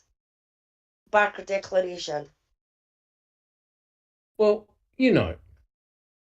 when you go into a court and you've been accused of a heinous act like murder, right? They're always going to be the good guys and the bad guys. And Jack 61, what did Kratz and all the attorneys do to Stephen Avery in terms of character? What did they do to him? Destroyed him. Completely and utterly destroyed him. They trashed him. And remember, when Buting and Strang were even hinting that Teresa Horbach's private life may have put her in danger, and hence trying to say, hey, look, we really needed to do a proper victimology of Teresa to find out potentially what could have potentially harmed her, that Ken Kratz wrote in his book, I wanted to get up and punch Buting in the face. Now, I'm telling you, when you go into a court case, do you go into a court case to make everyone happy, or do you go into a court case to win and make the opposition look as bad as possible? Please tell me. Absolutely. Yeah, you go in to win. It's an adversarial process. You have to go in with your gloves on and swing and get ready to connect. Right. So when the judge tells the defense, hey, you're not allowed to, because of a stipulation, you're not allowed to mention any potential third-party suspects. You're banned. The only person you could bring up is Brendan Dassey. Now, if Stephen is telling his attorneys, hey, look, these guys set me up, they framed me. And if you look at the cold, hard facts, there were MTSO officers on the property that should not have been there. They are the ones which are finding a lot of the damaging and damning evidence directed against Stephen. Everything, what do you expect? Everything except the car, or something, except the RAV. That's right. So what do you expect the attorneys to do? Oh, dear officers, I hope you don't mind me asking you, but did you actually plant any evidence against Stephen? No. Oh, I'm sorry that I had to ask you that question. All right, Judge, case over. Come on, guys. Are we in Lululand or what? Another thing they're completely ignoring that we always talk about is the 1985 case. And what did Kosarik and Vogel do to Stephen? They screwed him. Correct. That's on them. That's correct. And that's why Ken Kratz knew this. And that's why Kratz, in his opening statement, said, it has nothing to do with this case. It has everything to do with it. Yep. So in other words, he whitewashed everything. All the nasty shit that happened to Stephen, he did a Peg L and completely whitewashed it. Yep. Except who were the common characters back in the 85 case and now Lenk and freaking Colburn. Who was finding all the forensic evidence against Stephen? Lenk and Colburn. Who shouldn't have been there? Lenk and Colburn. That's right. So I'm sorry, but it's gloves off, guys. What did you expect the producers of Netflix to say? Hey, go easy on Colburn and Lenk, show them in a beautiful light, planting flowers, going to church on Sunday. Yet, at every stage, the state painted Stephen in the worst possible light. So are you trying to now tell me that the defense weren't able to attack both Colburn and Lenk? Come on, guys. That's right. That's exactly right. Well said, Doc. Yeah. Crazy. 1, 2. Are we on 1, 2, 4? Yeah, absolutely. 1, 2, 4. Nishimura and Del Dio attest that if they had ever been concerned about the accuracy of a cut or episode, they would have raised the concern with the producer defendants, but they never experienced such concern. Nishimura declaration and Del Dio declaration. Response.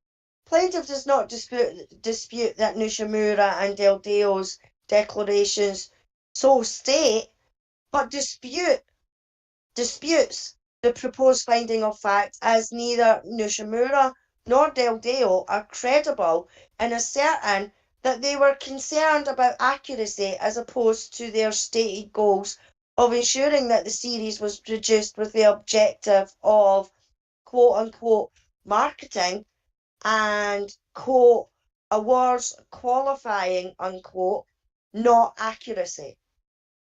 You want to go first, Jack 61? I'm just about to unload. You just go ahead and unload.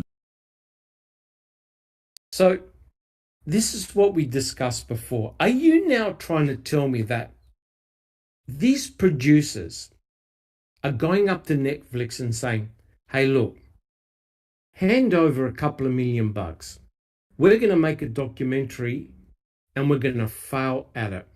We're going to make a documentary so bad that no one's going to watch. It's going to be a complete favor, and the police and law enforcement are going to come up smelling roses. Or do we make a documentary in which people sit up, listen, take note, and want to discuss the case further? Because it is a controversial case. The big question is, hey, Stephen Avery had a civil lawsuit going on, a $36 million civil lawsuit. The question must be asked. He was so close to the end. Stephen Avery was so close to watching Kacerik and Vogel take the stand and be grilled by his civil suit attorneys.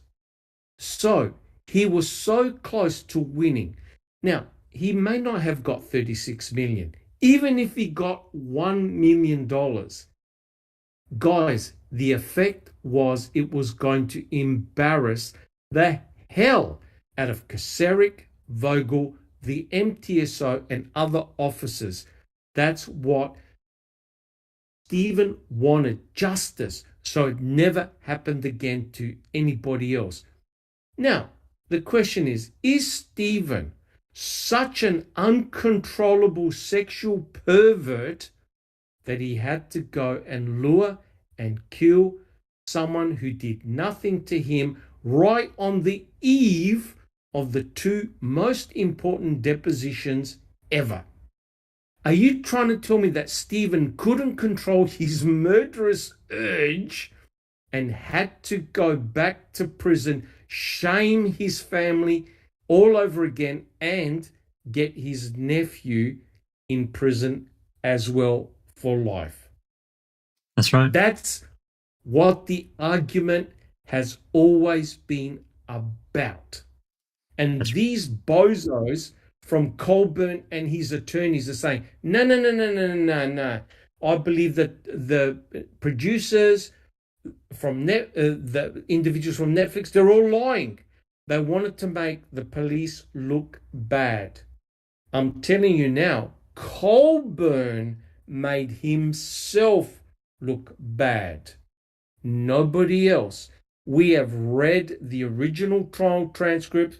People in chat have seen the original trial transcript. No one here in chat has come back and said, you know what?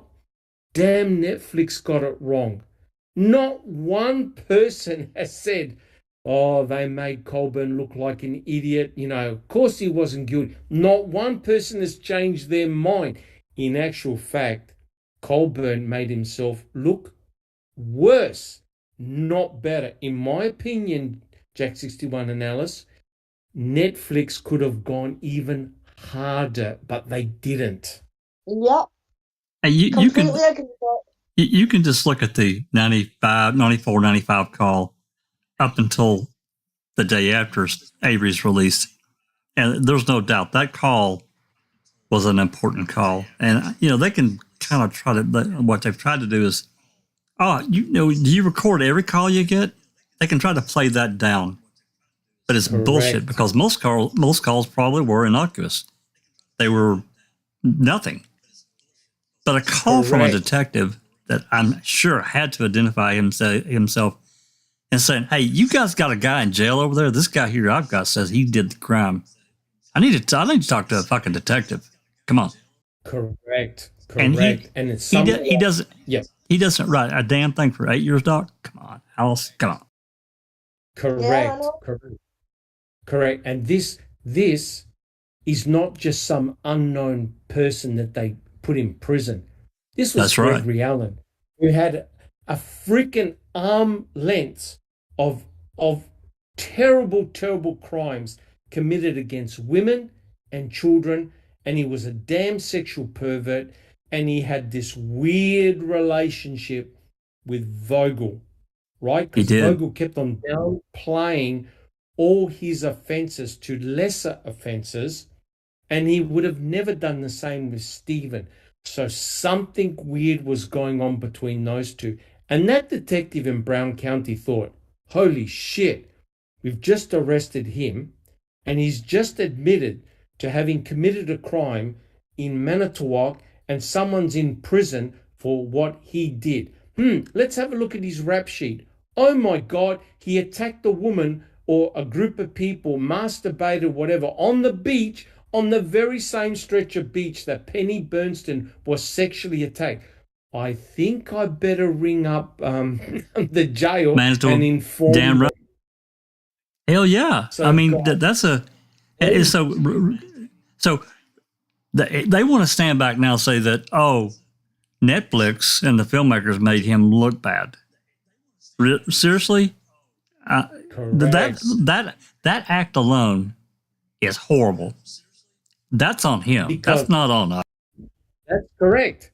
That's correct, Jack 61. So had they done due diligence back then, when they got the call and said, shit, we better investigate this.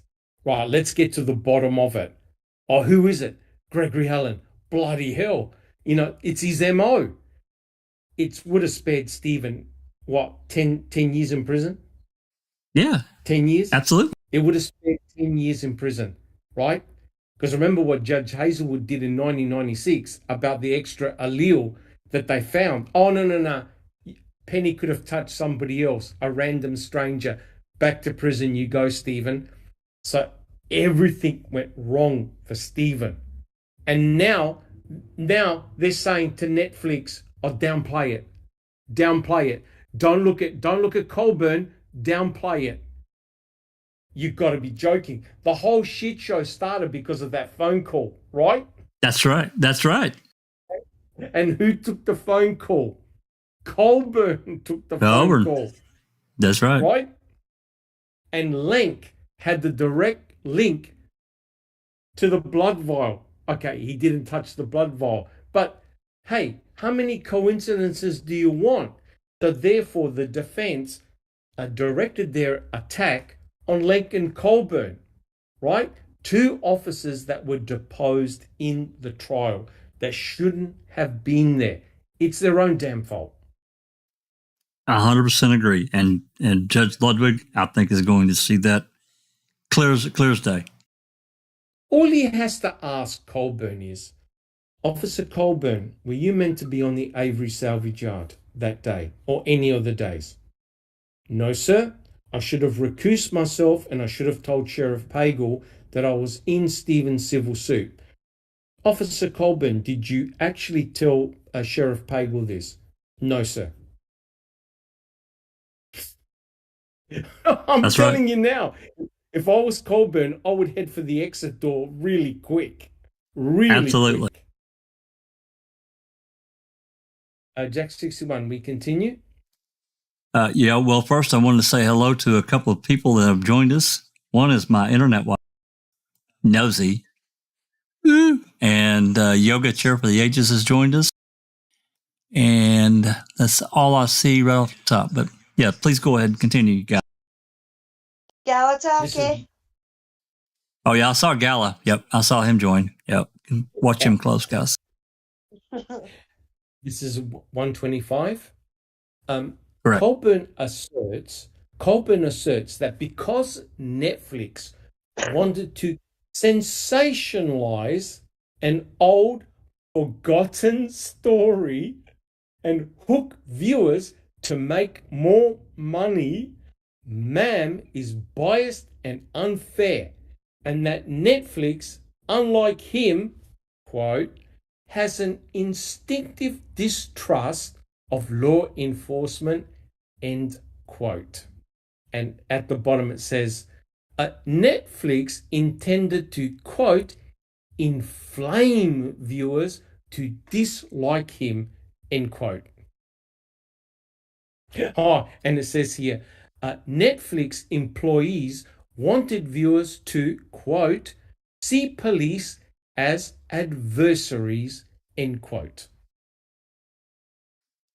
I'll wait for the response and then we can talk a little. Response.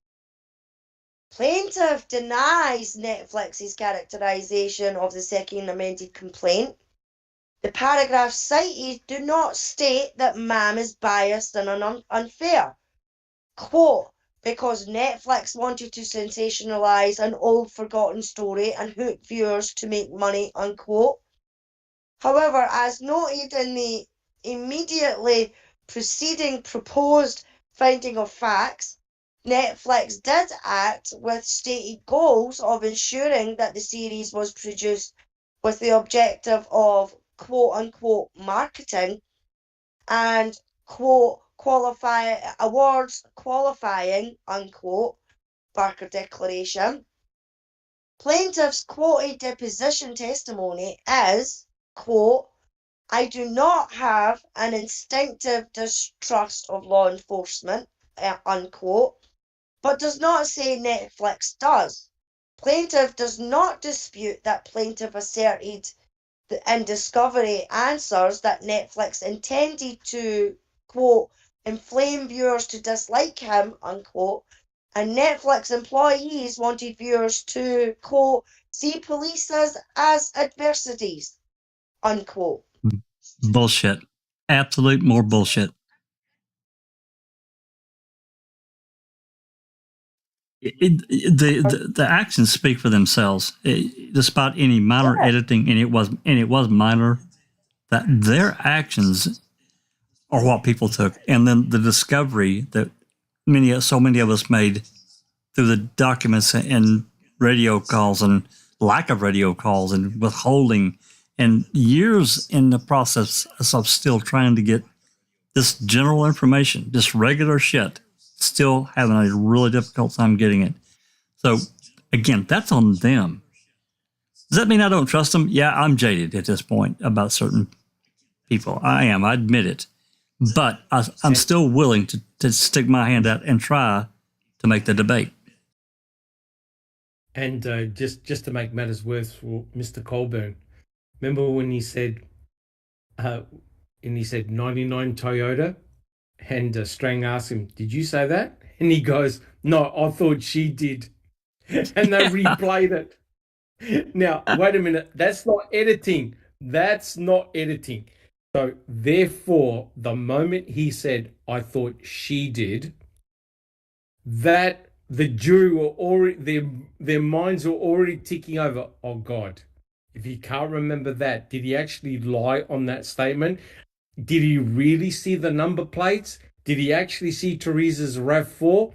Right? So it wasn't Netflix. It was his own words that cast That's out. Right, guys? Recorded audio. Word. Yeah. Yep, completely. I mean, as I've always said, and I will keep saying, it's their actions and their inactions that put them in the situation that they are in today. You know what I mean? It's Colburn's actions about how he was on the stand and then blatantly lying after just hearing the recording of 99 Toyota. And he says, oh no, it was her that said that, and then they play it back, and it's him that says that. So there's a lie right away. So anybody who's watching it will be like, you lying twat, you know what I mean? You've just listened to it, but yet you're sitting there saying that, no, you think it was her. So if you're lying about that, what else could you be lying about? Right? Well, that had to have some effect on the jury, Alice. They had to be looking at them like Doc said, is like, what the hell? Yeah, Correct. Exactly. But not only that, the inactions of Colburn, i.e. the phone call in 95, taking it to somebody higher than him, and then being told that, oh, no, we've got the right guy in jail, when they all knew fine well about Gregory Allen, and Colburn no coming up and saying anything about it, is his inactions, which is his fault. And if he'd have came on in MAM 2, and they asked him about that, he could have easily have defended himself and went, well, look, I did my job. When I got that phone call, yes, I did get that phone call, and when I got that phone call, I took it to my superiors. and left it with my superiors. And when they've told me that, don't worry, we've got the wrong man in jail, there's not very much I can do about it because they're my superiors. But I did my job, and I told someone, I went to a detective and I told them what the situation was. He could have easily explained that, and people might have had a different opinion, but he didn't. None of them did. None of them. We have another situation after that, Alice, because if memory serves, it was Lincoln Remaker that went and visited Avery on the 3rd. Remaker did that walkthrough, remember? Yeah. And he says, right? And Colburn did not write a report for 8 months. Correct. And in his report, he doesn't mention the key either. Nope, he doesn't. All right, 126. But at the time of his deposition, Colburn had watched only slightly more than an hour of the entire series. He had not watched even a second of episodes 8, 9, or 10, and he had no intention of watching any more. Walker Declaration X2 and the following places. Response. Plaintiff objects to the proposed finding of fact as irrelevant. That's irrelevant. Yeah. Bullshit. Because it's completely irrelevant. Because plaintiff can and did hire attorneys who represent him in this matter and who can present the series to the jury, but subject to the objection. Plaintiff does not dispute that the substance of the proposed finding of fact. Yeah, you watched a half an hour or an hour of the whole damn thing, and you're going to bring a multi-million-dollar lawsuit against these people. Yeah, okay, that makes sense. So let's get this straight. Colburn's going, I don't know what the fuck the producers and the filmmakers did that was so bad. But anyway, I'm going to hire a third party for them to look at what the filmmakers and the Netflix company did, and I'm going to be based on entirely their unbiased opinions. Yep, and I'm going to present this in a court of law and hope the judge doesn't throw me out. And at the same time, I'm going to sign on to do an exclusivity deal with the Counter Making a Murder documentary. And I'm not going to talk to, I'm in advised not to talk to any more reporters and tell my story. Come on. Correct. All right, 127. In response to a series of questions at his deposition regarding whether unchallenged portions of Ma'am might counterbalance the portions Colburn believes portray him negatively, Colburn repeatedly said he did not know because he had not watched the entire series.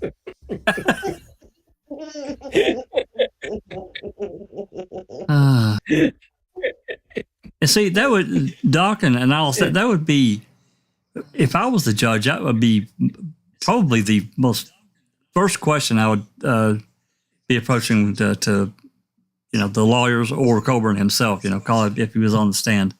You haven't watched the series, but you're suing. You're relying on other people's opinions to bring this multi-million-dollar lawsuit. I'd have a real problem with it as a judge.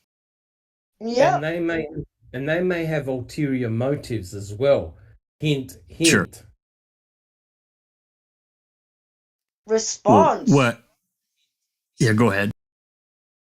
Plaintiff objects to the proposed finding of fact as irrelevant because plaintiff can and did hire attorneys who represented him in this matter and who can present the series to the jury but subject to the objection. Plaintiff does not dispute the substance of the proposed finding of fact. 120. Sorry, Jack 61. Did you have a comment? No. Go ahead. I'm just disgusted.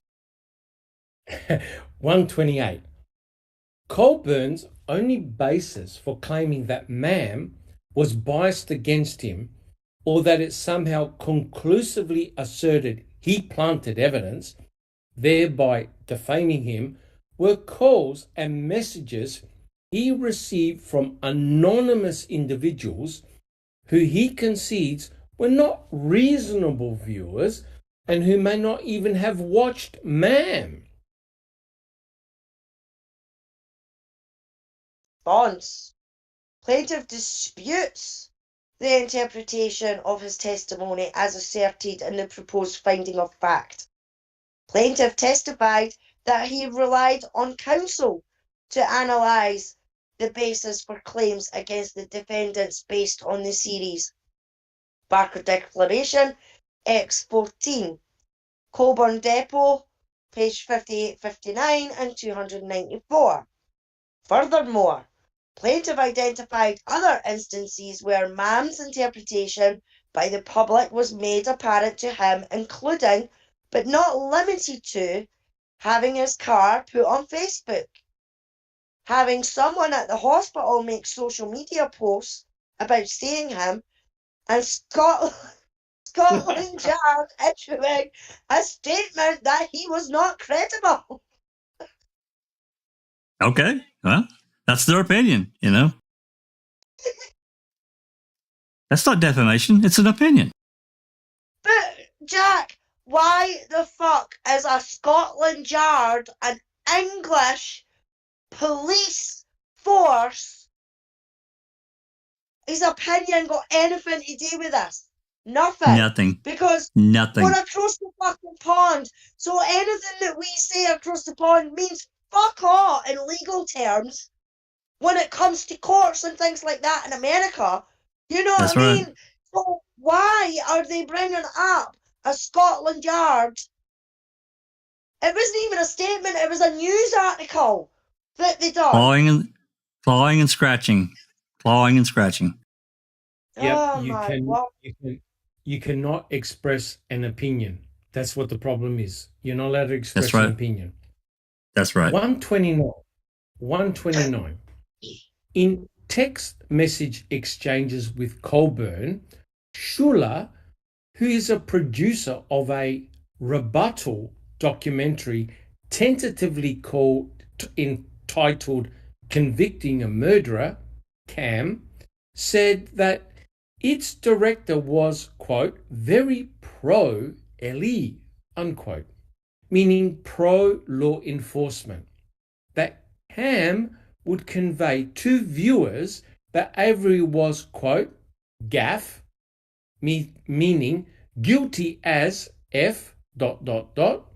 and that it will, quote, humanize Colburn. Walker Declaration 41.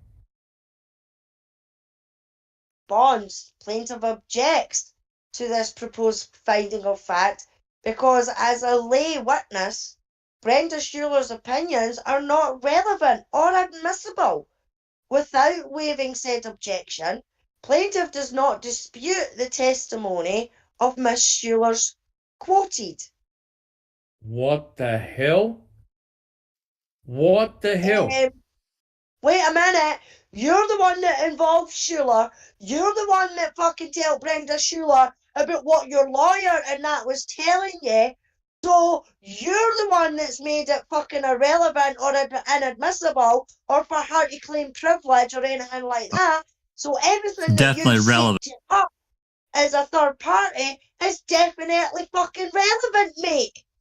And all the judge has to show is, Mr. Colburn, did you have a slight communication with Miss Schuller? Yes, Judge. How many exchanges did you have with Miss Schuller? 4,000 of them.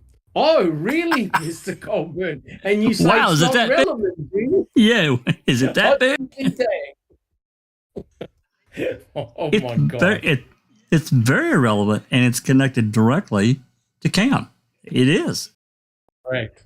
130. Colburn does not believe the CAM filmmaker's perspective prevents them from making a fair and objective documentary. Walker Declaration X2. Response. Plaintiff objects to the proposed finding of facts as irrelevant, as not tending to make any fact and evidence more probable than not, but subject to the objection. Plaintiff does not dispute that the statement described Mr. Colburn's testimony. 131. Schuler likewise testified that she also believes CAM will be, quote, a fair and accurate and transparent documentary, unquote, despite her bias against Avery. And he does not believe there is anything unethical or irresponsible about making a documentary that has a point of view. Walker Declaration X40. Oh my God, man, right, so I get it now. So it's all right for Schuler and that to make a documentary because she hates fucking Stephen Avery, but it's no all right for Ma'am to make a documentary, or Netflix or that to make a documentary because it showed the law enforcement how corrupt they actually fucking are and how devious and bastardly that they are. And how shady and how shady the prosecutors were and what all they did. Correct. It's a counter documentary. So you know what's going to happen. What's going to happen is if CAM comes out, the very shit that Colburn and his attorneys and Brenda Schuler have thrown towards Ma'am, the producers, us, is going to be coming back in spades. Lord can only imagine what the fallout is going to be on CAM. Do you guys agree? Absolutely. Yep. In spades. If you believe that several million people, including YouTubers and other content creators, are just going to sit back, sitting on their hands, saying, oh yeah, throw a pie in our face, they must be dreaming. Especially when Colburn, Lank, and about 30 other people were asked to appear in Ma'am and refused to tell their side of the story. That's right. Absolutely agree. Yep. Response. Plaintiff objects to this proposed finding of fact because as a lay witness, Brenda Schuler's opinions are not relevant or admissible. In addition, the opinions themselves are so generic and vague as to be an opposite to the case at bar and therefore, likewise, irrelevant and based on incomplete hypotheticals. Subject to the objections, plaintiff does not dispute that the quoted text accurately quotes Ms. Schuler's testimony, but disputes the additional characterization and paraphrases that she testified had a bias against Avery. Plaintiff further does not dispute that Schuler stated that she does not believe there is anything unethical or irresponsible about making a documentary with a point of view. Holy shit. Did you just read what I just heard? So they are permitted to do a documentary with a point of view. Yep. But Moira and Demos are not permitted to do the same thing, even though they brought in the law enforcement side of things, the general public side of things, and viewpoints, as much as possible to get a balanced documentary. So they are not permitted to, but Cam is going to come to everyone's emotional rescue and set the universe equilibrium back in balance. Guys, I've got to go. I need a bath bag. Yeah, you probably should bring another one back. Yeah, because it's ridiculous. We can make a documentary because we have a point of view, but they can't because, well, it's Avery and we don't like him. Yeah, but Correct. the fact of the point and all is, though, Jack and Doc, is that Moira and Laura were actually there. They seen it unfold. They seen it happening stage by stage by stage by stage. So their opinions are more relevant to make the documentary than Brenda Schuler ever fucking has been, because hers are only opinions on documents that she's got or had. You know what I mean? It's ridiculous. Yeah. I agree. Yeah, 100%. And the judge must be scratching his head thinking, wait a minute. So you're saying that they're not permitted to have a point of view because you believe that they're biased, yet you're going to do a documentary predominantly with law enforcement from a law enforcement perspective, and your documentary is not going to be biased, but you're permitted to make that said documentary, but the opposition is not permitted to do one. Yep. How do you work that one out? Exactly. Censorship. But no, Censorship, but it's selective censorship. Go ahead, Al. yeah. But not only that, I mean, does he think that all the hours that Cam has spent getting interviews, getting footage of everybody and everything, that they're not going to edit what they've got?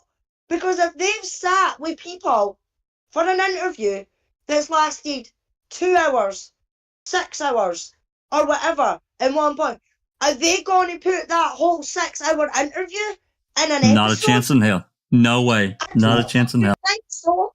So it's going to be edited. So it's all right for Cam and that to edit shit and everything like that and make it to their narrative, to turn their audience on to law enforcement are awesome, air quotes.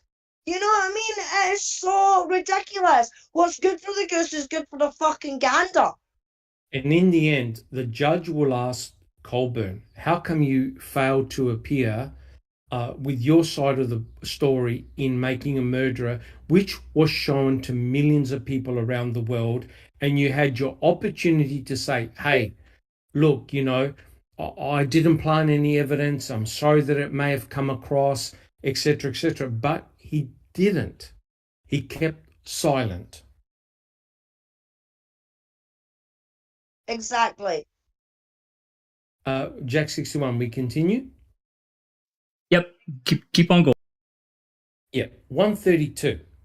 Colburn admits that any physical manifestations of his alleged emotional distress are so mild that not even the woman he lives with is able to observe them. Response. Plaintiff does not dispute that Colborn testified that any physical manifestations are not known to the woman he lives with, but disputes the characterization of the reason. As he testified, they do not discuss them. 133. Colburn testified in his deposition that the only documentary evidence regarding his alleged emotional distress is his medical records and testimony. And lo and behold, plaintiff does not dispute the proposed finding of fact. Strange. 134. Colburn's medical records show that for years after Mam's release, he did not experience any anxiety, distress, or depression. Oh, here we go. This is point number 62. self-reporting, no depression or anxiety on generalized screening questionnaires. In quote, psych, denies anxiety, depression, or mania, end quote. Response. Plaintiff does not dispute the proposed finding of facts as to the cited medical records identified therein, with the exception of 21218. Questionnaire showed plaintiff had difficulty falling asleep. 135. Colburn's medical records show that he did not begin taking anxiety and blood pressure medication until December 28, 2018, 11 days after he filed his lawsuit, Walker Declaration, prescribing buspirone for anxiety and lisinopril for hypertension for the first time. Response. Plaintiff does not dispute the proposed findings of fact. So do you think maybe his civil lawsuit gave him anxiety and depression? I would think so. Correct. 136. Colburn admitted at his deposition that his medical records are accurate in this regard. Plaintiff responds. Plaintiff does not dispute the proposed finding of fact. 137. Colburn received supportive calls from dozens of people upon announcing his voluntary retirement from the Manitowoc County Sheriff's Office in 2018. Response. Plaintiff does not dispute the proposed finding of fact. 138. Colburn held a leadership position in his church for years after MAM premiered, ending in 2020, after approximately 6 years.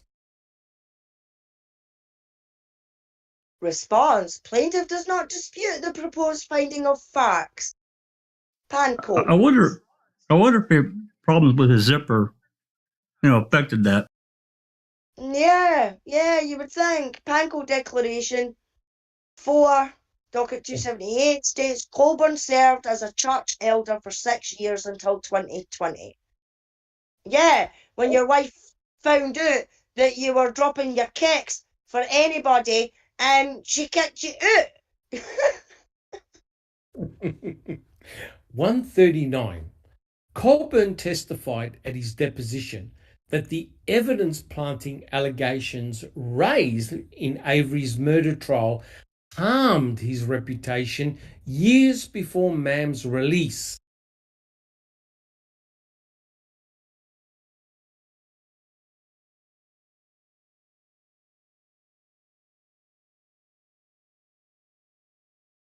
Response. Plaintiff does not dispute that Colburn testified at his deposition that his reputation was harmed at the time of the trial, but disputes the implication that the harm was permanent, as he testified that after the verdict, his reputation went back to how it was prior to the trial. Question by Miss Walker. All right, Mr. Colburn, I have some wrap-up questions from items we were discussing before the lunch break. And the first one is, would you agree with me that your integrity had been questioned and your reputation harmed at the time of trial? Yes. And you can't, as you sit here today, quantify the reputational harm arising from trial and the contemporaneous media coverage that came along with the trial, can you? Mr. Burnett, objection. Oh, yeah. Form. Sorry, yeah. Yep, thank you. I can say after the verdict, my reputation and everything went back to how it was. Oh, gosh. Oh, jeepers. 140. He likewise admitted that statements by several third parties during and after the Avery trial defamed him and led to death threats. Response: plaintiff disputes the proposed finding of fact. Mr. Colburn testified that statements by third parties after the release of Ma'am harmed his reputation. 141. His ex-wife, Barbara Colburn, stated that during the Avery trial, Colburn was stressed, agitated, withdrawn, quiet, and not himself. And he would, quote, pace in the house, end quote, and, quote, started drinking a little more, end quote, and that he, quote, didn't want to go anywhere in public. Declaration of Barbara Colburn, quote, this is Kathleen Heinzen, Colburn. Colburn was not himself during the trial, end quote. Pankow Declaration, quote, Colburn took Avery's claims at trial that he planted evidence very personally, end quote. Response: plaintiff does not dispute the proposed finding of fact. 142.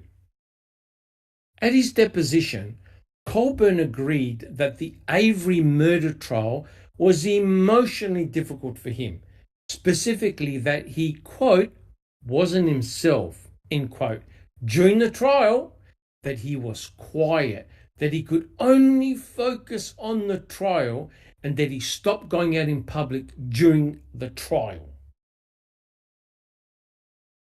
Response: plaintiff does not dispute the proposed finding of fact. 143. At the outset of this case, Colburn blamed Ma'am for his divorce. Yep. Response: plaintiff objects to this proposed finding of fact as irrelevant because at Netflix request, the parties entered into a stipulation that Mr. Colburn would no longer make that assertion in this case. Netflix's attempt to introduce evidence on a stipulated matter may open the door to the evidence despite the stipulation, and Mr. Colburn reserves the right to seek appropriate relief from the court.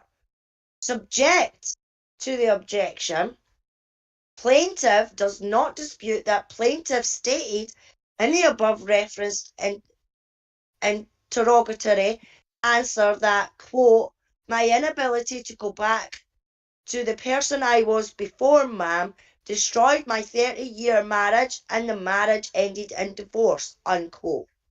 Yeah, because it wasn't true. You lied. So he's no longer blaming Ma'am. He's no longer blaming Ma'am. Right. He well, I mean, to me, it shows a pattern of deceit. If he would say that in a lawsuit, that this destroyed his marriage. Now, there are a lot of other factors, but the main one is you screwed around with another woman. That's what made your wife mad. That's what upset your wife and your kids, dude. Can I read this out? This is yoga for the ageless. Blaze. Maybe he would not have had so much trouble falling asleep if he would have been in his own bed. That was very cheeky, yoga. That was very. Yeah, but the fact is that he brought the lawsuit and he said it was because Ma'am destroyed his marriage, it destroyed his life, he was in major distress and everything like that. And then Netflix and Chrome Media and that have probably got their hands on his divorce papers, and in his divorce papers it says he couldn't keep his kicks on and slept with another woman, and that's why his fucking wife wants a divorce and his children aren't speaking to him. So he's had to change his mind and be like, oh, well, you know, nah, I suppose they didn't destroy my life. It was me having an affair. Boom, boom. 144. His ex-wife subsequently explained they divorced in large part because Colburn was unfaithful to her. Response. Plaintiff does not dispute that Barbara Colburn's declaration stated, quote, Andy's affair is a big cause of our divorce, unquote. Yeah, no joke. No shit, Sherlock. That's a shocker, that one. 145. Colburn admitted that his divorce caused him anxiety and distress. Plaintiff responds. Plaintiff does not dispute the proposed finding of fact. 146. Colburn's affair and divorce also harmed his relationship with his in-laws, as Miss Betty Heinzen, Colburn's former mother-in-law, stated that she, quote, no longer considers Andrew Colburn a relative because he ran off with another woman and divorced my daughter Barb, who suffers from problems with her peripheral vision, end quote. Declaration of Betty Heinzen. Response. Plaintiff does not dispute the proposed finding of fact. 147. Likewise, Miss Heinzen's husband and Colburn's former father-in-law, Paul Kopelansky, stated, while Ma'am had no impact on his opinion of Colburn because he didn't watch it, he is, quote, not proud of Colburn, end quote, because he, quote, ran off with another woman when his wife Barbara needed him the most, end quote. Declaration of Paul Kopelansky. Response. Plaintiff does not dispute the proposed finding of fact. 148. Colburn contends that two references in Netflix documents to the jail call show actual malice. But in those documents, Del Dio simply states his opinion that it, quote, seems very thin that Colburn, not having specific knowledge of who called him, would be the key to the case, end quote. And that call, quote, is a weak revelation to me, end quote. Compare Walker Declaration, response to Netflix first set of interrogs. Response. Plaintiff does not dispute that Netflix documents 210 and 227, docket 279-30, page 3, and docket 279-33, page 4, show actual malice, but deny these are the only two references of actual malice related to the jail call. Additional evidence of actual malice related to the jail call specifically appear as described in Walker Declaration X 23, docket 279-23, page 3 to 10. Additionally, Netflix included in MAM commentary by Stephen Glynn regarding the jail call, docket 120-2 at 1820 to 1920. In addition, the plaintiff has repeatedly summarised evidence of actual malice, generally for defendants, in numerous interrogatory responses and supplemental responses. Plaintiff disputes Netflix's downplaying of the substance of the documents referenced in the proposed finding of fact that Netflix recognised that the jail call as supposed motivation for Colburn to plan Avery, quote, seemed very thin, and that it was a, quote, weak, unquote, reveal, as these established that Netflix and Chrome both recognised that there were significant reasons to doubt the linchpin of accusations that Mr. Colburn comprised to plan evidence, or conspired to plan evidence, sorry. Well, they were first talking about the phone call. Now here we are. He's well on the way to planting evidence. Go ahead, Doc. I was going to say, it really depends on how much Colburn disclosed about what the phone call was all about. Because remember what Ken Kratz said to him? Oh, that was all? That was your only connection? Just that? And Colburn goes, yeah. So basically what they were trying to do is to downplay it. So obviously it would be regarded as seen as a weak argument or weak revealed, because Colburn wasn't about to say, yeah, the jailer told me that it was Gregory Allen who told him it was him that assaulted Penny Bernstein on the beach and not Stephen Avery, right? He kept it, it's all been kept quiet, right? Yep. So Absolutely. there's no way that Colburn is going to self-incriminate himself, if you know what I mean. No. Jeff Forcrum in chat says, Colburn, as in, this is what Colburn's saying, wow, ever since Ma'am aired and I was on that stupid documentary, my life has fallen apart. Someone has to be held responsible. Yeah, that's exactly what he's trying. Yeah, it's sour grapes. Correct. 149. Colburn similarly contends that internal communications amongst the Netflix team regarding the discovery of the key to Horbach's SUV show actual malice, but in them, Kotner only expresses the opinion that the discovery of the key is among, quote, the weaker arguments, unquote, at Avery's trial. Response. Admit that Netflix, and then the number docket 288, page 2, has Ben Kotner stating, quote, this is a bridge episode that really covers a lot of the weaker arguments. Brackets, key falling on the floor, police log, access to clerk's office, close bracket. Deny this is the only evidence of actual malice. Walker Declaration, X23, as plaintiff has repeatedly summarised in his interrogatory responses. 150. I think we're almost finished there, Jack. 61. Yeah, we're almost there.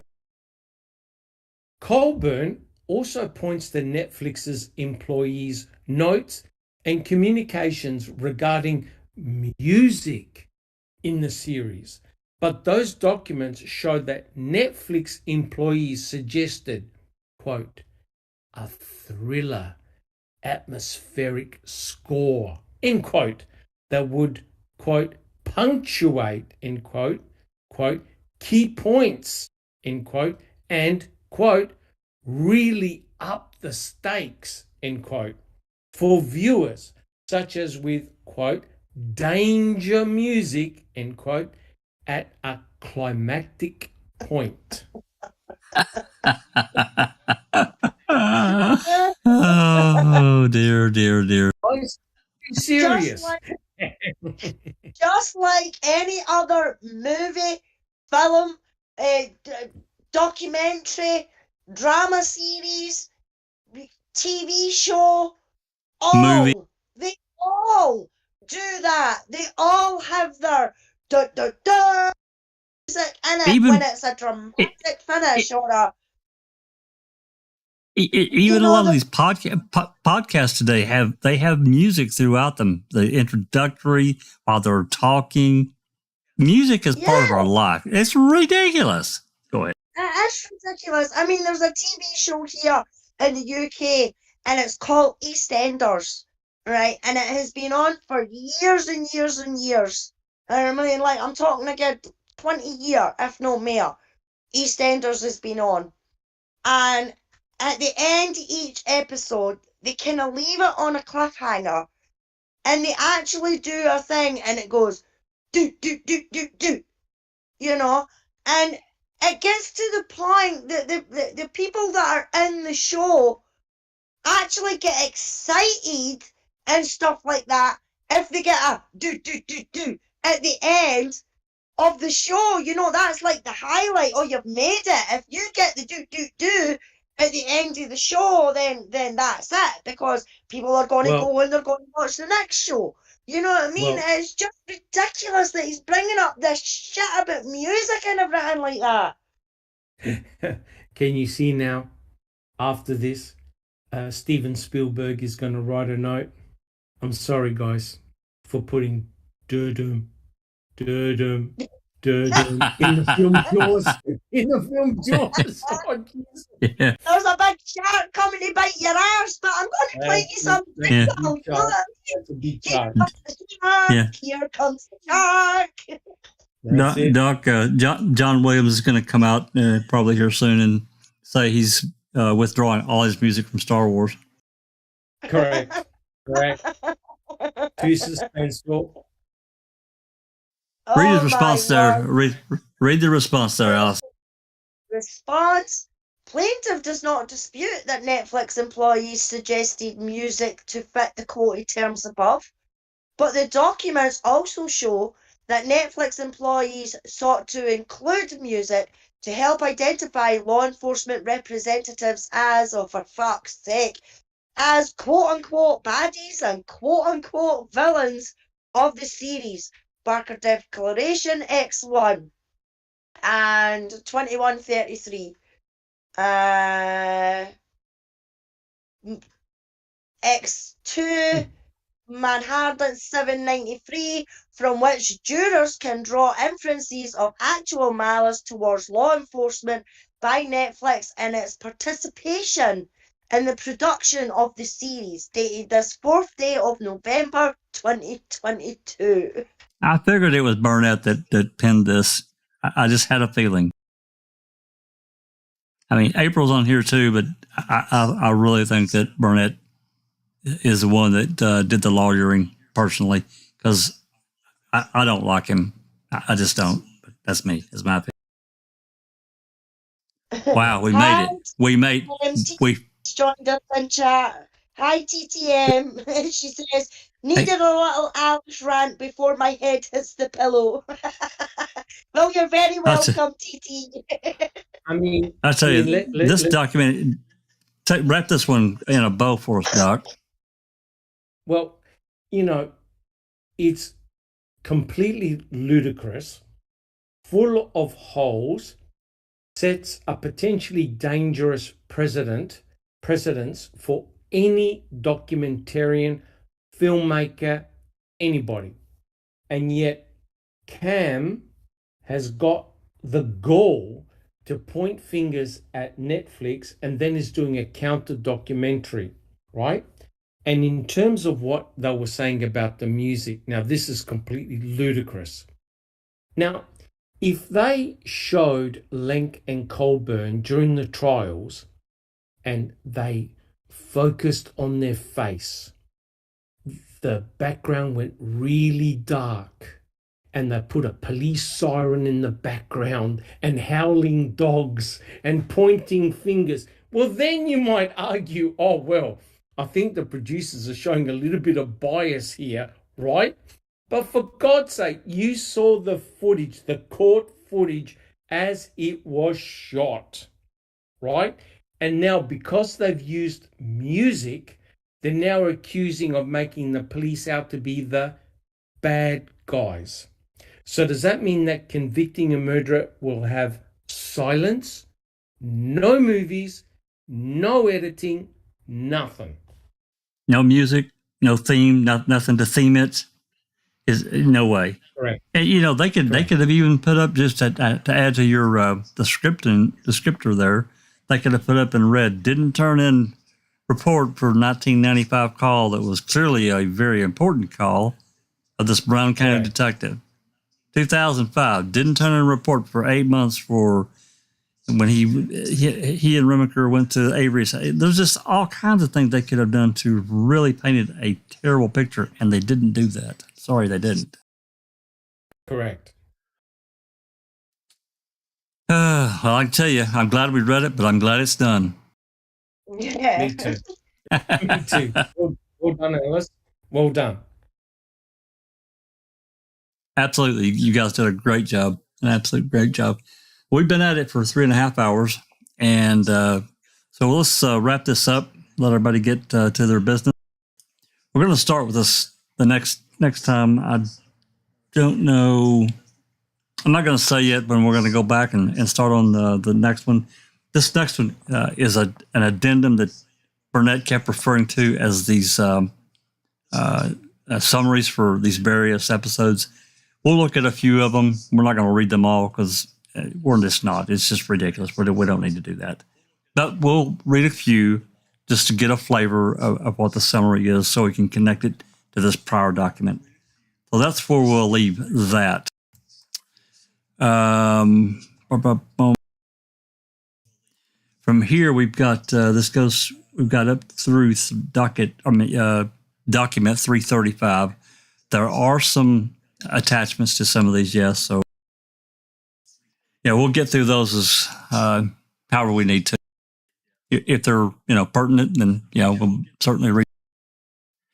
Looks like we've got another comment here.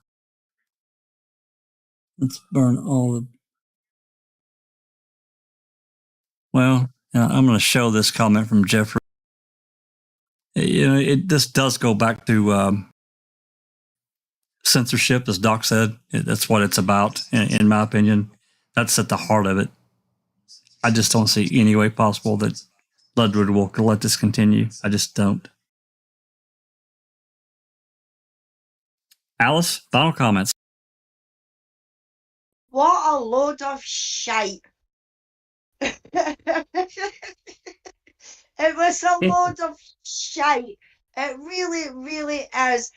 And if this judge lets this go forward without granting a summary judgment or anything like that, then there is serious, I mean, we know that there's fucking serious corruption, but it's even worse than we think if this goes any further, to be honest.